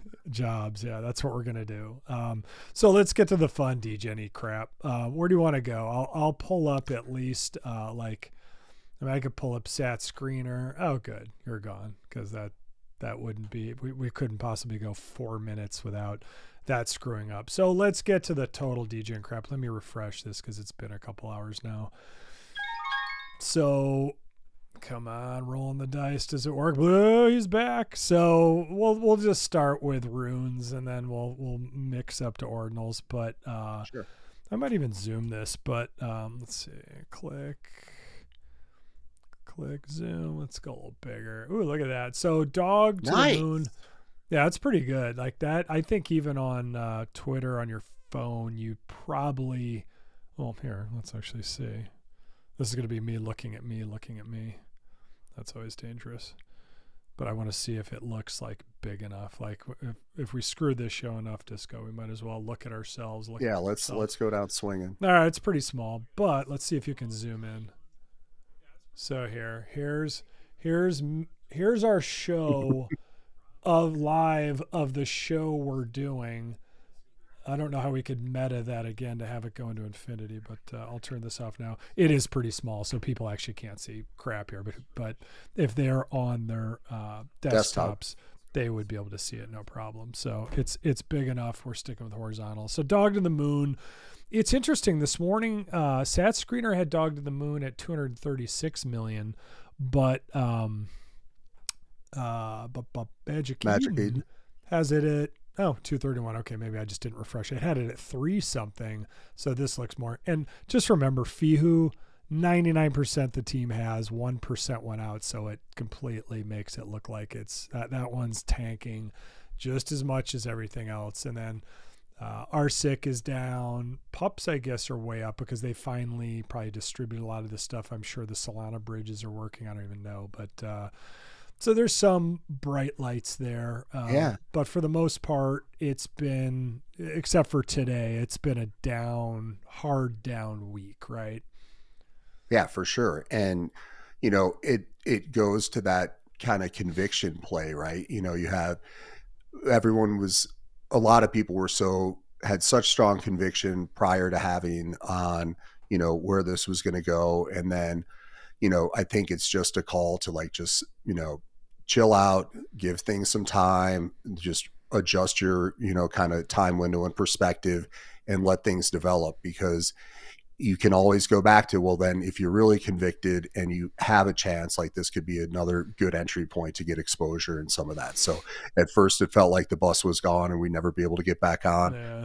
Now there's an opportunity to get back in if there's things that are exciting to you. Look at Satoshi Nakamoto having a 41.5% jump. Oh, it's about time. Yeah, that's one that I got in early. I created a Twitter DM group. I think I even created a Telegram group and got it hacked 30 seconds later, and then Lane hooked me up and made it more, used bots to keep it more secure. But that's one that I got into that I was excited about, and you haven't heard crap from that team. So nothing, right? And who knows, maybe you can hold off for a while and not do anything and let it just die down, see who the convicted holders were and let it get hype. Or this may be my verbal cope and they did it and they're not going to do anything. But I figure rune number 6, because think about this, like Runix, like I just checked that one. That's Rune. That's that L2 from 3,700. It's literally trading at zero. There's no trading. And maybe they just took all of it out themselves. No, I think you could mint it. I just don't think people were interested in it. But anyway, everything's down. So will it be forever? I don't know, but I'm holding my Satoshi. I'm holding RSIC Genesis Room. I'm holding. I do have one. I think I have one Runestone and one, the Dog Go to the Moon token. One batch left, I should say. Wanko Manko. I might have a little Wanko, but that was dropped to me. I don't know. And then I guess we could, if you guys want a little, I don't know if this is alpha because we don't like pumping stuff on our show, but one thing that I am interested in, let me figure out the best place to show this. It might even be on X. Where do I want to do this? I know in Magic Eden I can do it. Here, let's search for it. It's anime Bitcoin Rune. So this one's interesting to me. This is not financial advice, but anime Bitcoin Rune, there are only 300 of them. So there's something that goes way back here. I'm going to go back to Freeballing, and then I'm going to go to X. I'm going to try and find the tweets, but it's kind of cool. There's 300 tokens, which I thought was very clever, like a super low amount of tokens, Anime Bitcoin Rune. Then there is a ticker on Solana called CCG. There is yes, there is. Yeah, and that's where we degened in, and that's where so there's a billion supply there. And basically, there's Elon Musk tweeted in 2017 about this anime Bitcoin Rune. So he, out of the blue, and nobody even kind of knows where it came from. But let me just show you. This is kind of cool. And we'll probably talk about this later. But so with anime Bitcoin Rune, Elon tweeted this here. We'll show you because his tweet is somewhere in here. But he tweeted this exact symbol. These things are actually called cryptocurrency girls. So here's the tweet. He actually has a link to it. It's from 2020, but I think he was talking about it even earlier in like 2017. So this anime Bitcoin Rune, he just kept preaching it. He actually got, before he owned Twitter, he got his handle frozen or banned for promoting this. So provenance wise, it's super cool. So anime Bitcoin Rune was minted on it was minted as a rune, and like I said, CCG is the symbol over on Solana. You could check which one's cheaper, but there's going to be, the original team is getting all in on this, and they're going to create brand new art, but you've got to hold one of the two of those. You're going to need 10 million anime Bitcoin, and this stuff is, everything's super cheap right now. 10 million anime Bitcoin, or you've got to hold 3 of the runes, which I think I just showed you here. So 8, you don't need to buy all 8, but let's say one is $435. Okay, so these are actually getting more expensive. So I guess the because when we looked the other day, it was a little cheaper. So it sounds like the cat is slowly getting out of the bag. I think it's interesting. Is it a degen play? Yes. But I guess what I love about this one is the super low supply of 300 of the tokens and then a billion CCG, but you have to have 1%, and there's going to be a burn mechanism. So if you want to get the Ordinals art from the original artist who Elon was tweeting back in 2020 or whatever, you have to burn either 1% of the supply of the CCG token or 3 anime Bitcoin. There's 300 total, so 3 obviously is 1%, and then you will get a token. And this original collection by the original founder was on a chain, like we'll call it an L2 on Bitcoin. It's called X chain. I don't think it's very used right now, but it's out there. There's 300 of them. I know a lot of prominent folks actually hold those. They do not have to burn. The people from the X chain CCGs will get a 1-to-1. So there's 500 total being minted, but it's bringing that provenance from what Elon was talking about all those years ago to the present. I think the art is pretty cool. Personally, it's all going to be custom art for the 500 that they mint now. But it's a pretty cool concept, and this is being led by Basil, who's one of my favorite people in the space. But this is the one. This is at least the image that Elon. I don't know if he was tied to it or not, but it's what he tweeted and what he really dug. So it's a fun one. Like I said, I'm not trying to push or promote. I love burn mechanism ideas. I love game theory ideas. For me, this is a fun one to get. You've got to get either 3 anime Bitcoin runes. You can get those on Magic Eden, or probably, I assume you can get it on Xverse as well. Or you can get it on CCG. So I don't want to over pump it, but this is what's interesting to Disco and I now. We're not super big degens, but when we are, we want it to be kind of fun, and the burn mechanism to me, and the kind of cool, varying, colorful art. And really this one, like, I don't know, there's something about like her B kind of tying into the B below.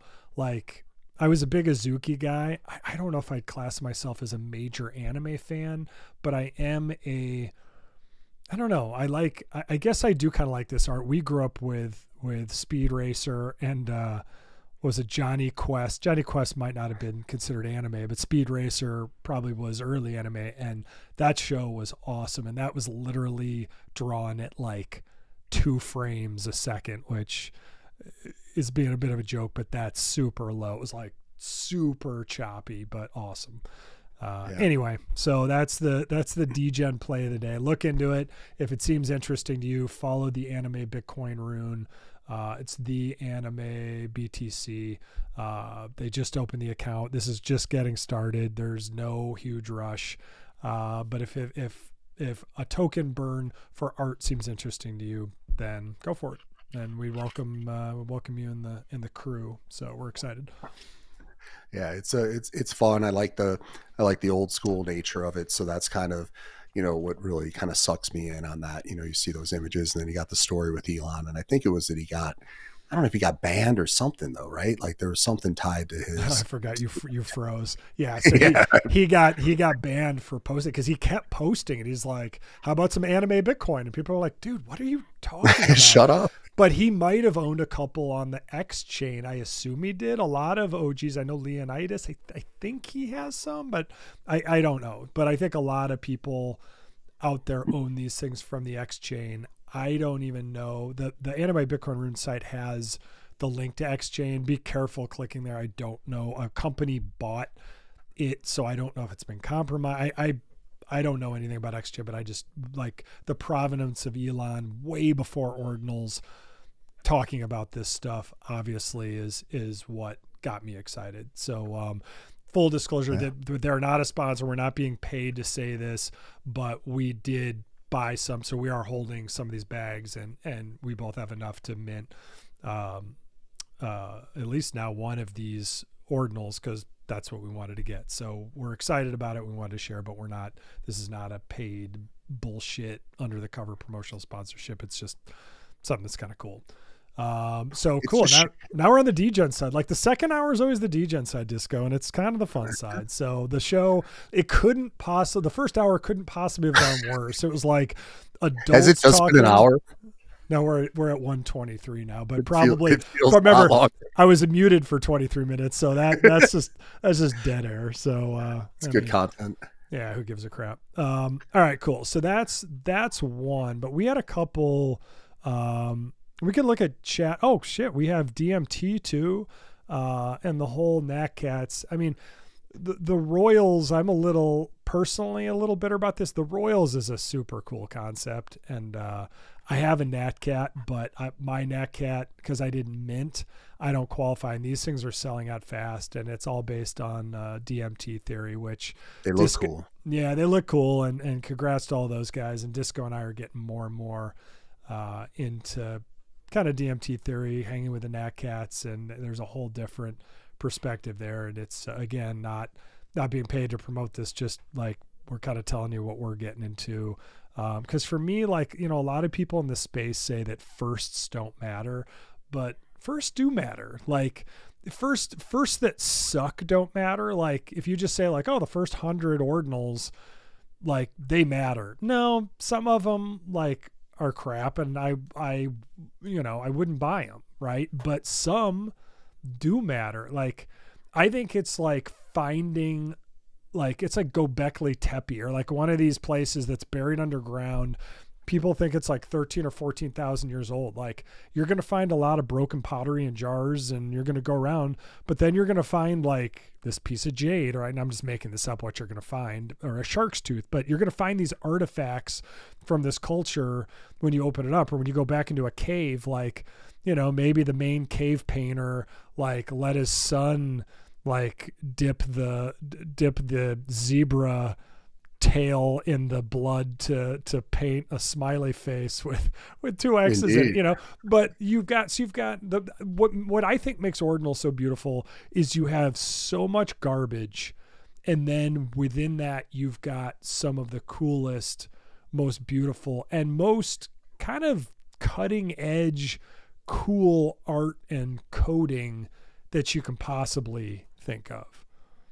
Yeah, I love the analogy, and it was kind of what got me, you know, fascinated and wanting to go down the rabbit hole, was just the, you know, kind of walking through a cave. And, you know, it's not like everything you see on it's going to be fascinating, but you come across like a couple and you're like, oh my God, that's so cool, and that's there forever. So it's kind of just like this exploration. And, you know, I think it's more fun that it's not all homogenized and it's just, oh, this is what's here at this stage. Like you can kind of decipher the era, and it's not just like, oh, this looks like that. So it's super cool journey.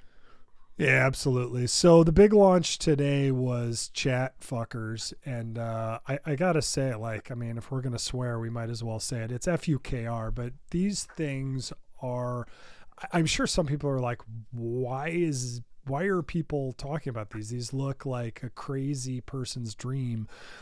And I love the art, but what makes these things so insanely cool is everything you're seeing here from Harvey Rayner is code. Even the Noggles glass. You know, you see the Nouns Noggles glasses, and I'm lucky. I got a Nouns Noggle, and there's only like 30 of them. So I show Brendan, he's like, oh man, I'm jealous. Like, you know, cause he's obviously a huge Nouns fan, but every single, you know, here's the, X copy glasses. My son would love this. Here, the pit vipers on the green one there right above my head. But all of this, those pit vipers, those X copy glasses, everything you see here is code. So what does that mean? Like, so when you look at like CryptoPunks or any kind of traditional collection where you have those are all, you know, they're drawings, and you're just replacing, like, put the purple sunglasses in place of the classic sunglasses, put a goatee, put a beard, put a mustache, put dots on his face. And obviously I'm talking about CryptoPunks. Make him an alien, make him a zombie. Like, that's super cool. But at the end of the day, those things are like SVGs, and they're on chain and they're super cool. You're looking at code. So Harvey spent months with people. He's been in ETH forever. He was early in the, he's got one of the early art blocks collections. That's just amazing.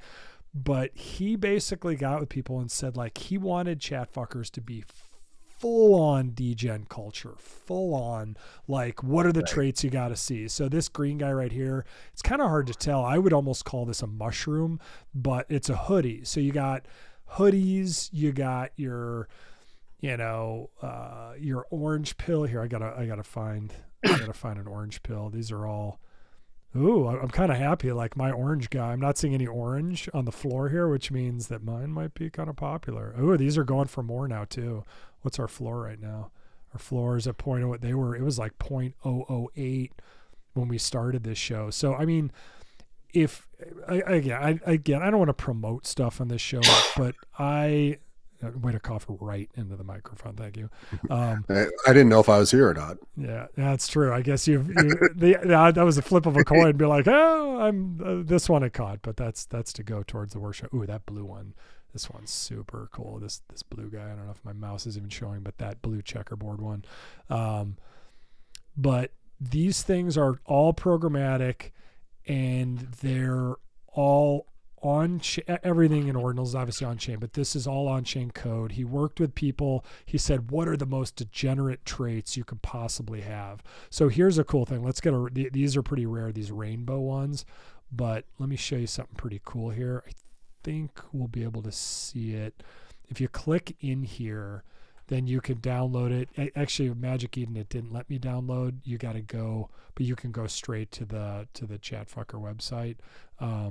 But I'm going to show you why this is kind of cool in a second. Basically, these were generated, and text is a part. Oh man, look at that. That is wow. I'd love to buy this one. So here, click on the image, and then you can get any size you want. That's kind of cool. But then you go down, you got all your traits. Yeah. You got your traits, but you've got the insult text, which is so funny. Like, so he used text. I believe the text is probably linked in some ways to the traits, but it's just the most offensive text, so I probably won't read it out loud. Bro, can't deep down deal with this sexy bag holder willingly. My drip megma swag. So you get the point. It's just all debaucherous tones. But again, what makes this special to me is it's all frickin' code. So batch one from Harvey Rayner, there are only 1,000 in batch one. Batch one is the only thing that came out today. I don't know if it's sold out yet, but God, that one was so cool. Let's see the launch pad. We're at 83%, and oh my God, dude, what are the odds of that? You may want to, like, this show has been such a train wreck. If you want to get it, like, I would go. Your thing starts in 59 seconds. Like, if you've got something loaded, you might as well try, because the price is 0.00169 to mint, and there's still about 169 left.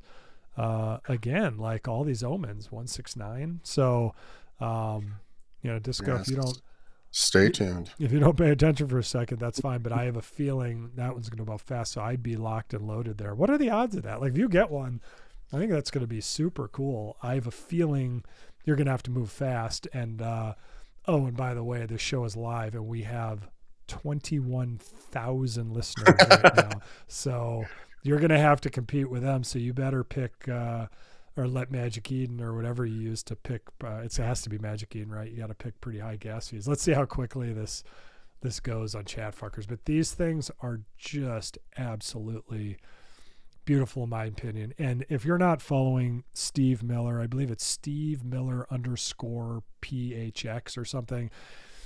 It says I can't mint during this phase. Hold on. No. Try it again. Refresh your screen. Try it again. First, it's FCFS is first come, first serve. As long as is your wallet connected?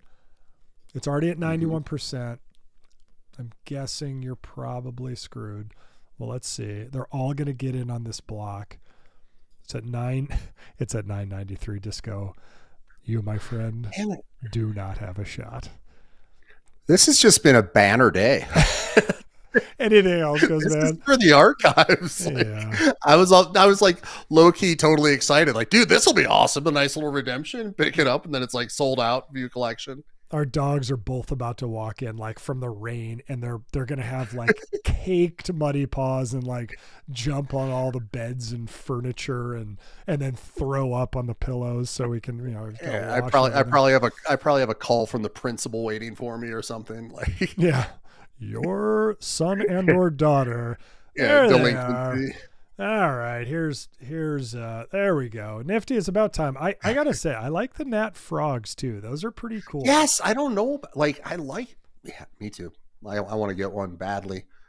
All right, and here's Lane too. We need, like, Lane Nifty. Is it not hard to like post in here? Because look at that, everybody. If you're listening, you want your picture. Look at that. Look how, like, let's see if I can make it bigger. Dude, it's dope.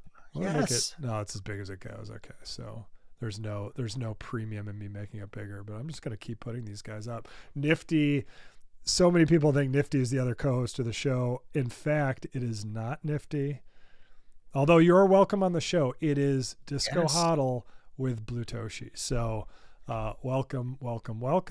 But yeah, we are fully dejetting now, and obviously it's ChatFUKR. So where were we? So Steve Miller, follow that. If you like even remotely like art, and especially generative art on Bitcoin and AI art for that matter too, follow him because he comes out with a weekly guide that is absolutely incredible. And my only critique to him is like he'll cover everything, and I'm like, dude, make a secret little dot next to the one. He probably doesn't want to hurt anyone's feelings, and he loves art so much, he loves them all, but I'm like, just put a secret little dot your eyes with a beige dot instead. So I'm looking for like the color beige, like, oh, there's the one. That's his number one. There she blows. So, but I know ChatFUKR's is his number one. I think it's certainly one of my favorite pieces of generative art this year. I am so stoked. I'll pull mine up in a bit if I can connect my wallet, but just super cool. And of course the internet's like for the end of the show, it's fine. You're like in higher res than I am now.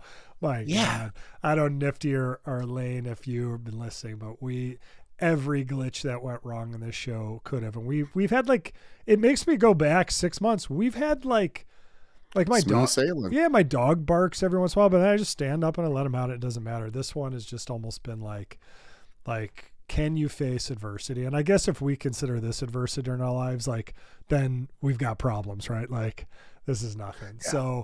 So we're having fun. We're in the degen phase. Usually we spend way more time in the degen phase, but there's just too much stuff going on today. Like the whole state of Wisconsin pension funds already buying Bitcoin. Like there's so much big news out there.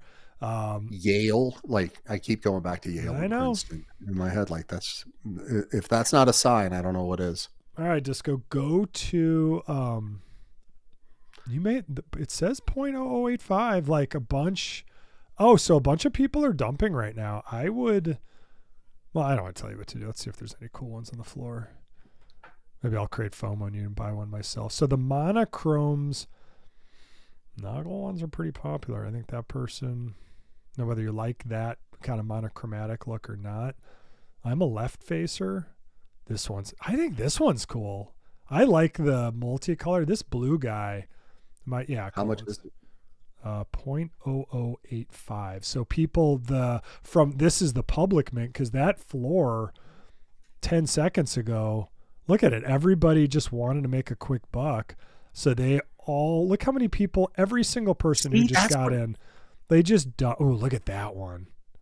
Dude, that's what I'm talking about with this gambling and stuff. Like, it's just quick hits on stuff. Yeah, and maybe this one, it probably pays to wait too and appreciate the collection. But I mean, you have to admit, like, these things definitely grow on you for sure. I think these rainbow pukers, I think those are hard to come by. So these are the left facers. These are the right facers here. Yeah, maybe the spaghetti rainbow pukers. Here's a hoodie. Ooh, here's 2 Noggles. So maybe Noggles aren't as hard. When I looked early, the glasses were the most rare. Okay, so there's 38 Noggles.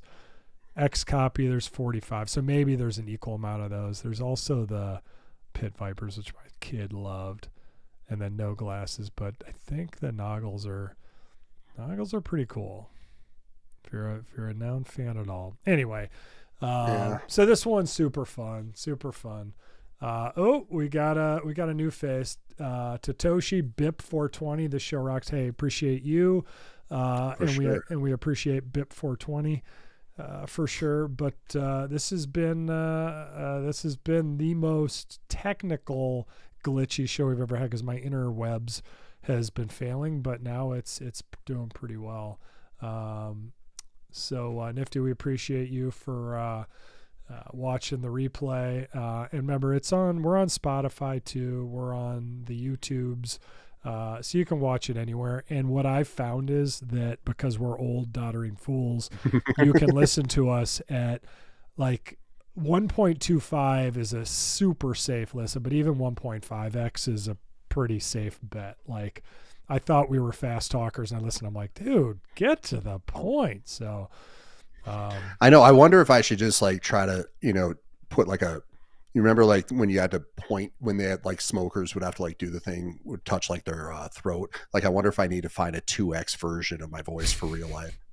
That's pretty funny. Yeah, or just like nod a lot so I can talk. Like as long as I have like a cutout of you sitting there, I'll pretend like I have something to talk to, and then we should be fine. But I assume they're working on the internet, and now I assume it's fine. Are there like ordinals have been so ignored because of because of runes lately? Like, is there any other runes you're looking at? We both bought our Natcats. Those have been super fun. They're super low right now. Like, I feel like this is just the bag pump thing. And we both bought we had to go first generation Natcats, which basically there's some on the floor. Like, I think everything, and who knows, stuff could go cheaper, but there's so much. Ordinals have been, I think, neglected long enough, and I think it's time to have that change and step up. Yeah, I think it's the time. This is an accumulation opportunity for blue chips and to really kind of round out your collection. So don't pre-FOMO yourself and be like, oh, I should have. But you're looking at a lot of nice little points of entry, even the puppets at 0.2. It's like, that's pretty attractive. And there's a lot of moves that are pretty attractive if you start looking at it. And now it's not just like when you're sorting and looking through it, it's not just a bunch of like pre-runes or prunes projects where you're like, I have no idea. So that kind of got flushed out of the mix. Yeah, absolutely. So here's a cool one. Ink is 0.0081.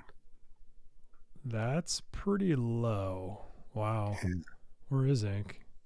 Dang. Yeah.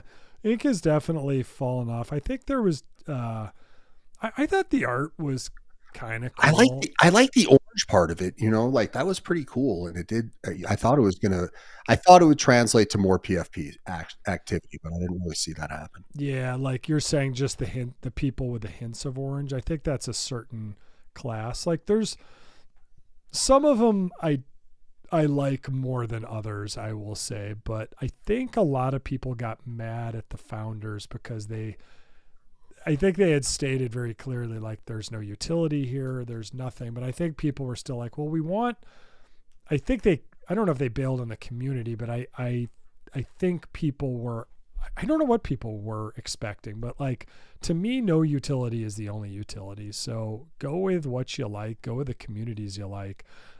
For me, it's definitely ChatFUKRs right now. It's definitely Natcats, and then of course the OG Ordinal Punks, Bitcoin Shrooms, and all that fun stuff. But I don't think the early stuff gets enough attention anymore. Like Natcats and Natalia's art-wise were the first, I believe, in DMT. And then, you got your old inscriptions like Ordinal Punks. And I think Bitcoin Shrooms have come on the scene, and there's a great holder community there. Bitcoin Punk holder community has been around since like the first or second weekend. So it's a little more established, but I think a little more quiet of a collection and, very active amongst itself, but not necessarily wanting the spotlight. But there's so much good stuff out there. It's almost hard to. I like the Famojis still. Like I'm still got an eye on those. Famojis. I don't even think I know what those are. Do I? Yeah. Oh yeah. I'm sorry. The Famojis. Yeah, of course. That's. Yeah, these remind me of the Dented Fields. It's got to be the same artist. But these are cool. They're. Yeah, the ones that the Dented Fields had this guy with a fishbowl head, and I loved him. Now I don't think you can buy him because there's no trading. Like nobody would even see if you made a bid of like 0.00004 ETH on any of these. But the Famojis are cool. That's what Scribe had forever, right? Yeah. Yeah, for sure.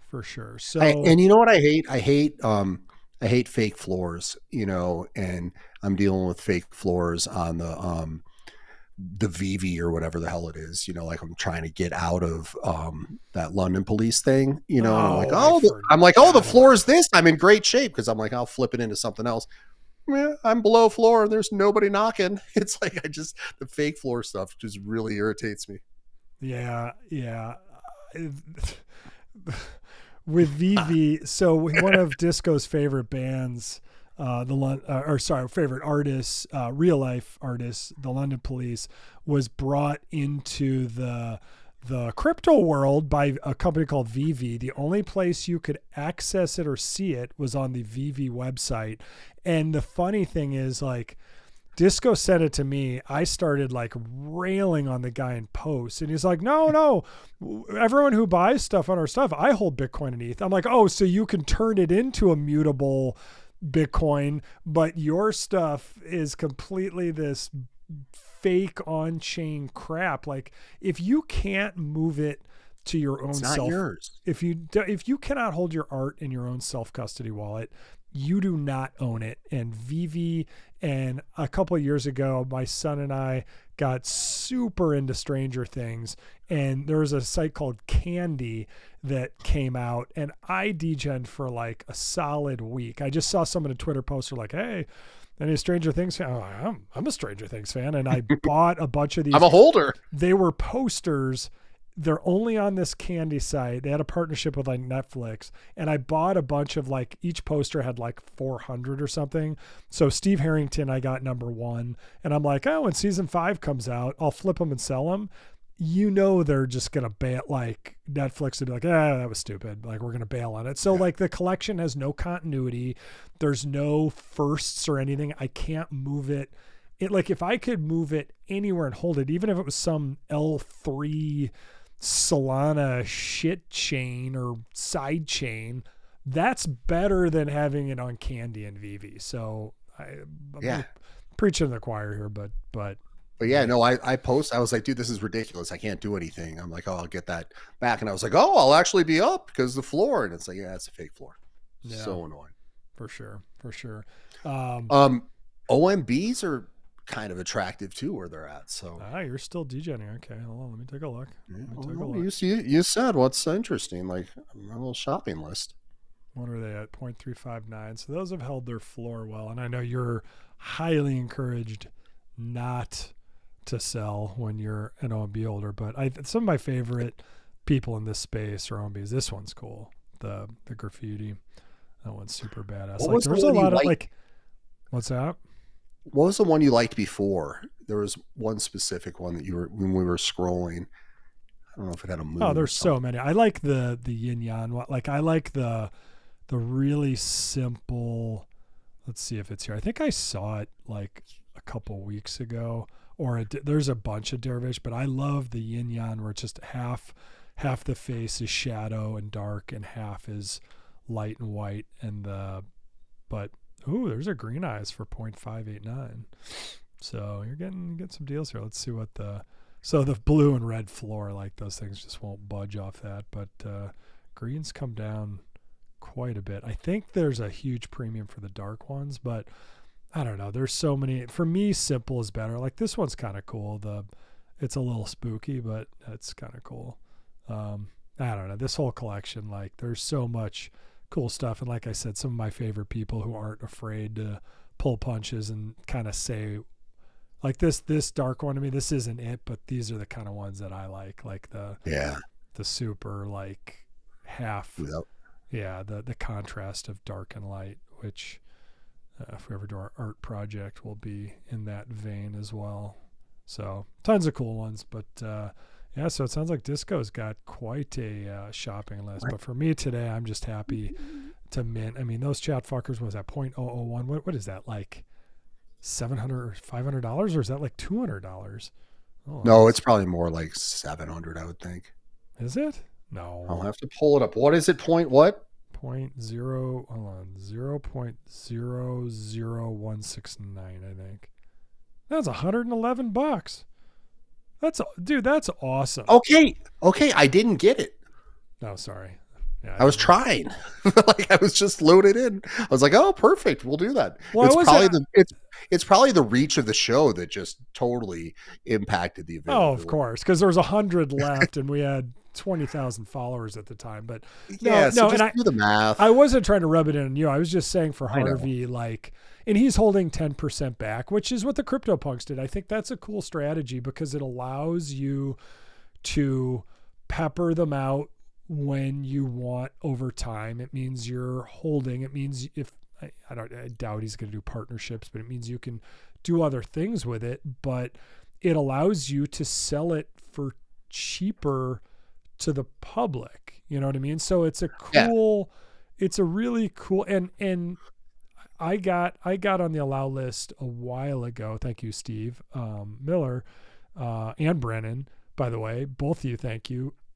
But it was like, if it was on your radar, even the last couple months, like, even though there was only 1,000, it wasn't, you could have found a way onto this list. You know, obviously I think PFPs go more FOMO than like pure, like crazy coded generative art like this. They tend to go faster, but this was available to a lot of people. So let's see, we're obviously sold out. Let's just see the collection where we are now. So people are dumping. So you're right. It probably was a good, had you bought with just the original people, it had already gotten to 0.012, I think. And now literally, look at this. I'm scrolling and I feel like 80 of the 100 just bought. Oh, that's not good. Are you frozen? No, you're not frozen. Weird. So that's just magic. Oh, all right. I was like, I see skulls. That means disco. We're gonna find a way.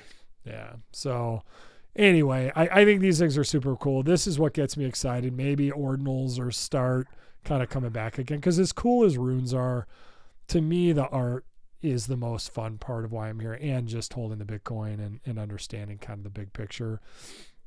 But I think some of the stuff that you're hitting on, I think, is interesting, and we should almost try to not catalog it, but try to look at it in terms of the different best practices that various collections have done in terms of the collection size, the mint price, what they're holding back. You know, there's definitely lessons to be learned and, you know, kind of roads to take. And we're kind of seeing this just evolve as it's happening. But I do like what you were saying about the more accessible price. And then you got to see, okay, does that lead to X amount, you know, more flips or not, or holds? So there's just a bunch of different strategies being deployed, and it's getting more and more interesting, kind of seeing what sticks and what's kind of going to be, you know, kind of how you make the sausage moving forward. 100% agree. I mean, if we're going to totally F with this show, it's a demo tape. Like, let's go. Let's just do it fully. I was just thinking it would be kind of cool, like with the space, to highlight both of us, like encapsulate us kind of within that Bitcoin thing, and then we take away the logo. Like, there could be something cool there where it puts us together kind of in the middle, but then you still have the border. So anyway, just one more thing to mess with. And now I just put it behind so many that in order to be able to access it, I'd have to like move everything out of the way. So we'll just keep it there for now. I'll hide it for now, but that's another fun thing to play with. So what else we got? We're at kind of our normal-ish time to stop. The internet obviously finally works. I think we've had you on for a whole 35 minutes. So I think since the early, like 110. Well, I give kudos to the captain for continuing to steer the ship when people go overboard. It kept moving. So I appreciate that. And yeah, we made it through, and I think it looks kind of cool still. Like, I kind of like it like that. If we didn't have kind of the ups and downs, I would be super pumped up about it, about the look and the feel. And definitely I like it when we do the screen share now, just because it takes up the whole thing and you can kind of really embed into it. Whoops.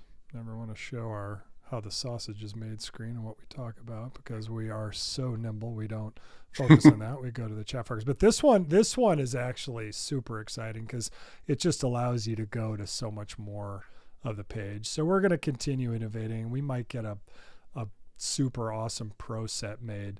But what should be, well, first let's look and see if there's anything else we want to cover. And then I think before we sign off and send everyone to our good friend, Good Things Show, which is on in 9 minutes, we will we'll sign off then. But is there anything else we talked about? I think we degened. I think we've kind of nailed everything. Yeah, I think so too.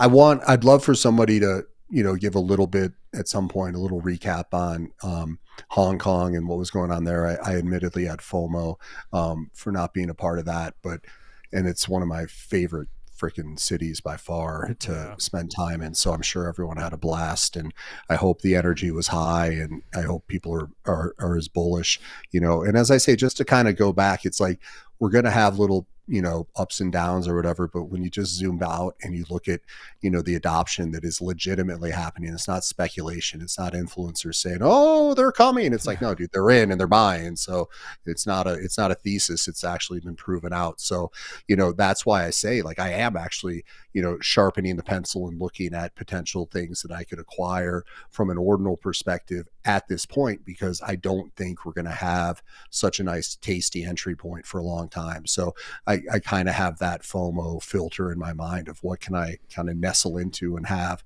so that I can be well positioned when we start seeing these all-time highs again.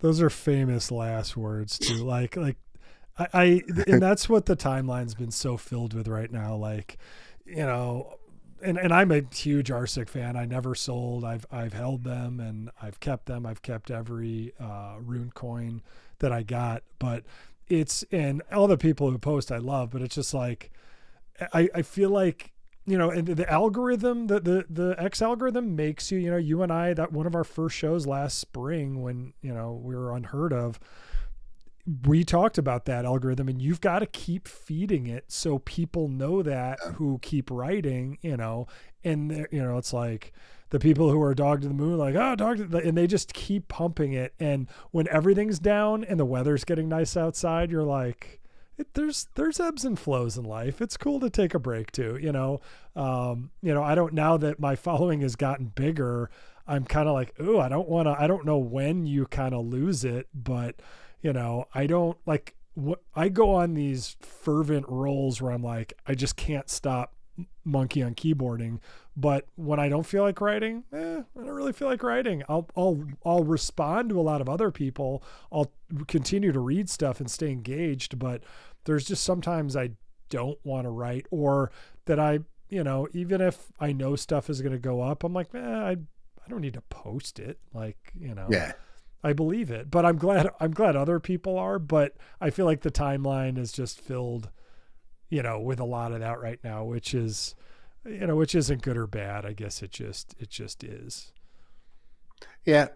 There's interesting stuff. You just have to, always kind of, just look for what, and as we said, and we're going to say it too many times, but you kind of want to skate where everyone's not skating right now. So, there are some things that could present some nice opportunities for sure. Yep. So what should be we've got 6 minutes until Good Things Show start. Not that we have to go all the way till then, but I want to, now that we have our new look, and if anyone else has any questions, Nifty's asked if we covered the Royals Mint. We did cursorily. Here's what I will say on the Royal Mint, because now Disco and I are in with the Natcats and the DM. I've been active in those DMs because I'm a big fan of the technology, and I'm just I didn't get in at the Natcat Mint. I'm learning a ton. The Royals sounded super cool. You kind of like fan out allow list by allow list in each phase to kind of claim your blocks to get the mint. Totally jealous that I by the time it came to us, we do not get to participate, but the Royals Mint was super successful, super cool. I think they definitely they took care of their, what are they called, Bitcoin babies or babbies or whatever. I think each of them was allowed to mint up to 10 with a max 10 per wallet, even if you held one, I think. So clearly they were favoring them, which is their collection, which they should.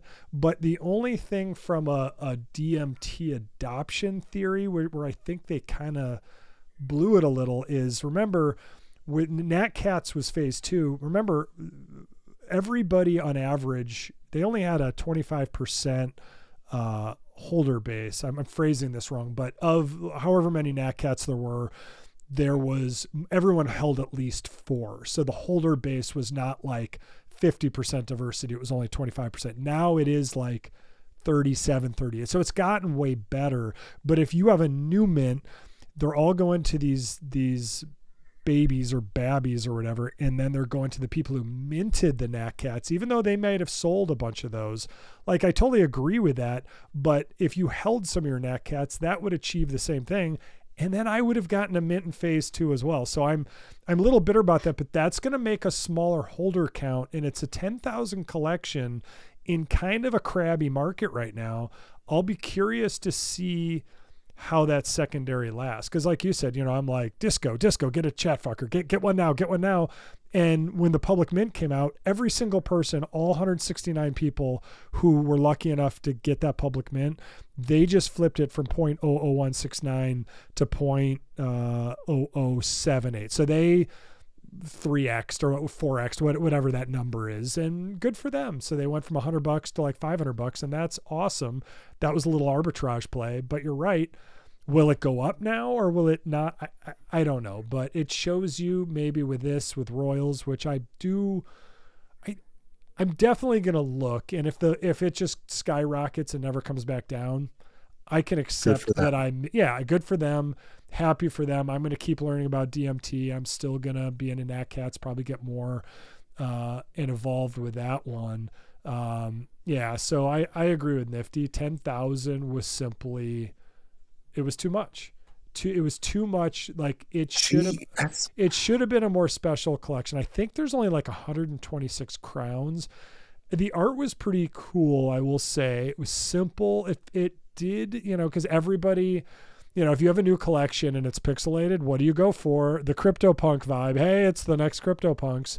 And I will say art-wise, kind of cool, but 10K collections, like, I'd much rather, like with the ChatFUKRs, I'd rather much be a phase 1 at 1,000 and have him add another 9,000 over time later, or Natcats, which are, how many Natcats are there? There's like 5,000 or 6,000, but more will come out. Like the coolest thing about Natcats, I don't know if you caught that. There's 8.1 thousand right now. Okay, so there's already 8.1 thousand. So it's a bigger number, but that's why you were smart and convinced me to get the Gen 1s. The first 2016 were a part of Gen 1.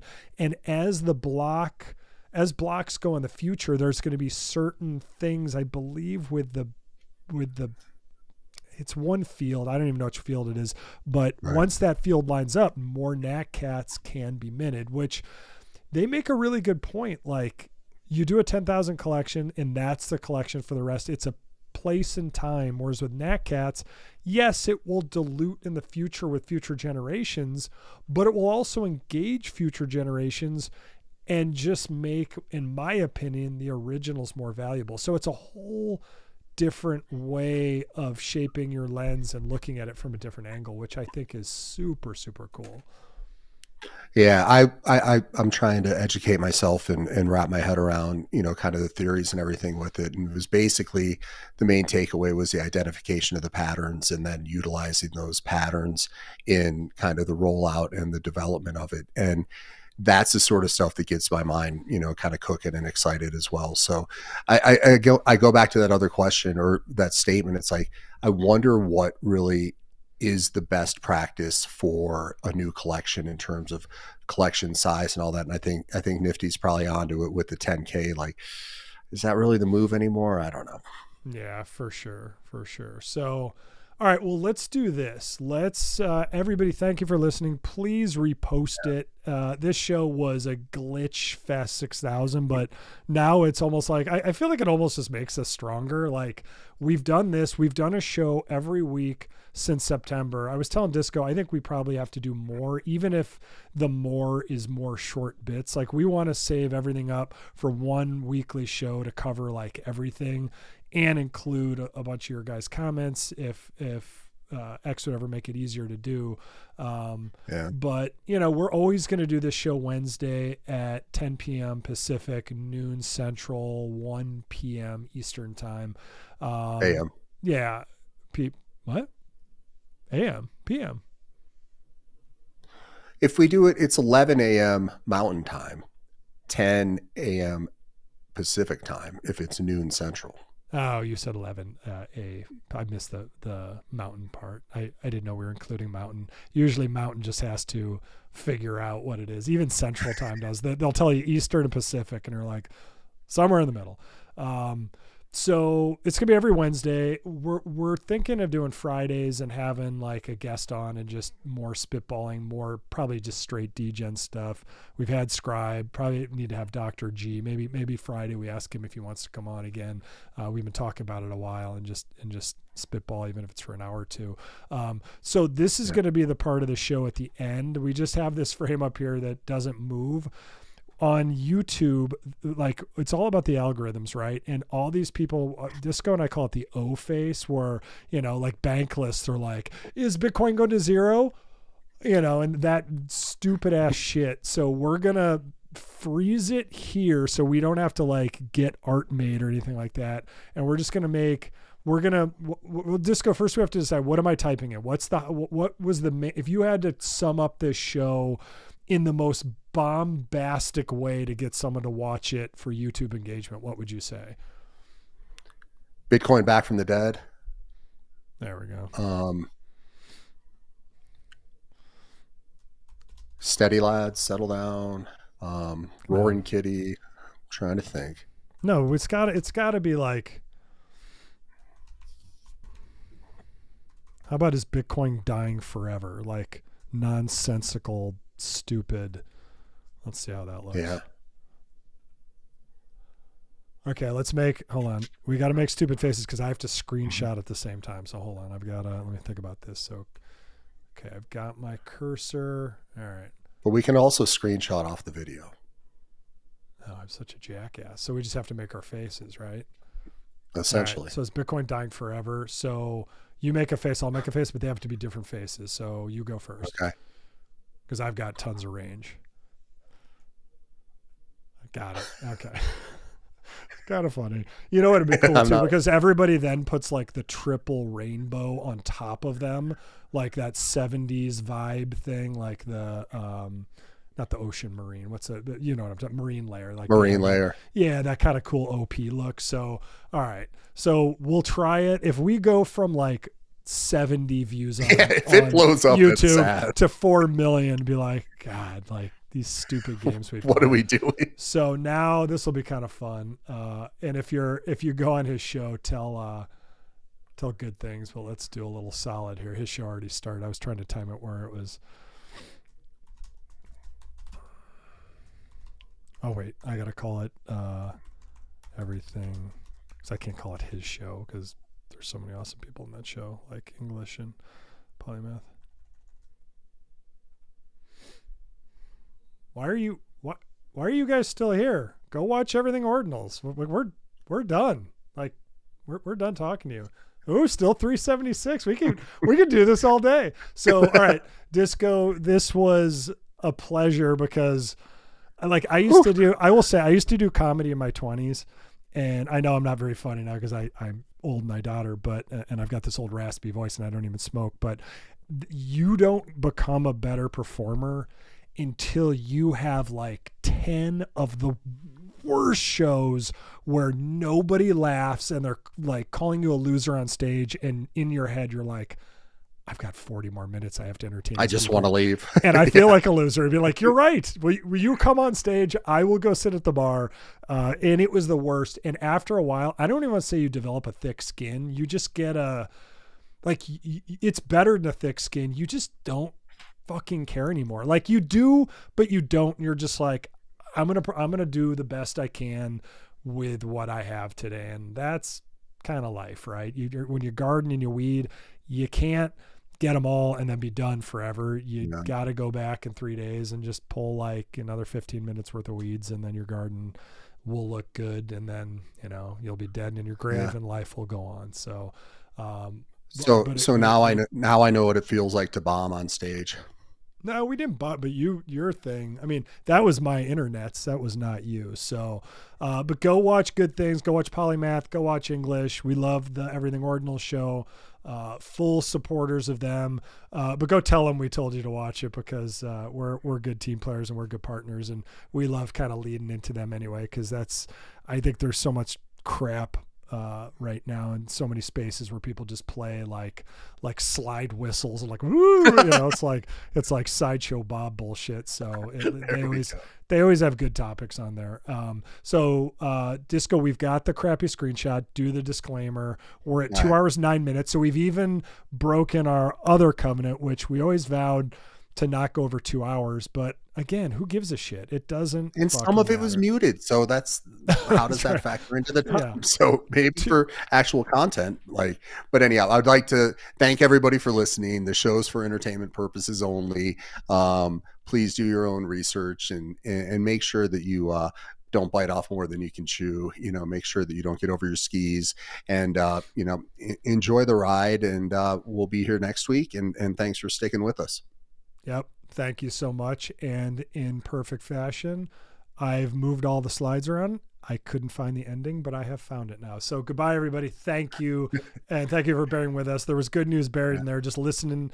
If you listen on replay, well, you wouldn't know because you'd be at the end of the show. Listen on like 1.83x and you'll get all the good news. So take care. Until next week. All right. Bye-bye. Bye.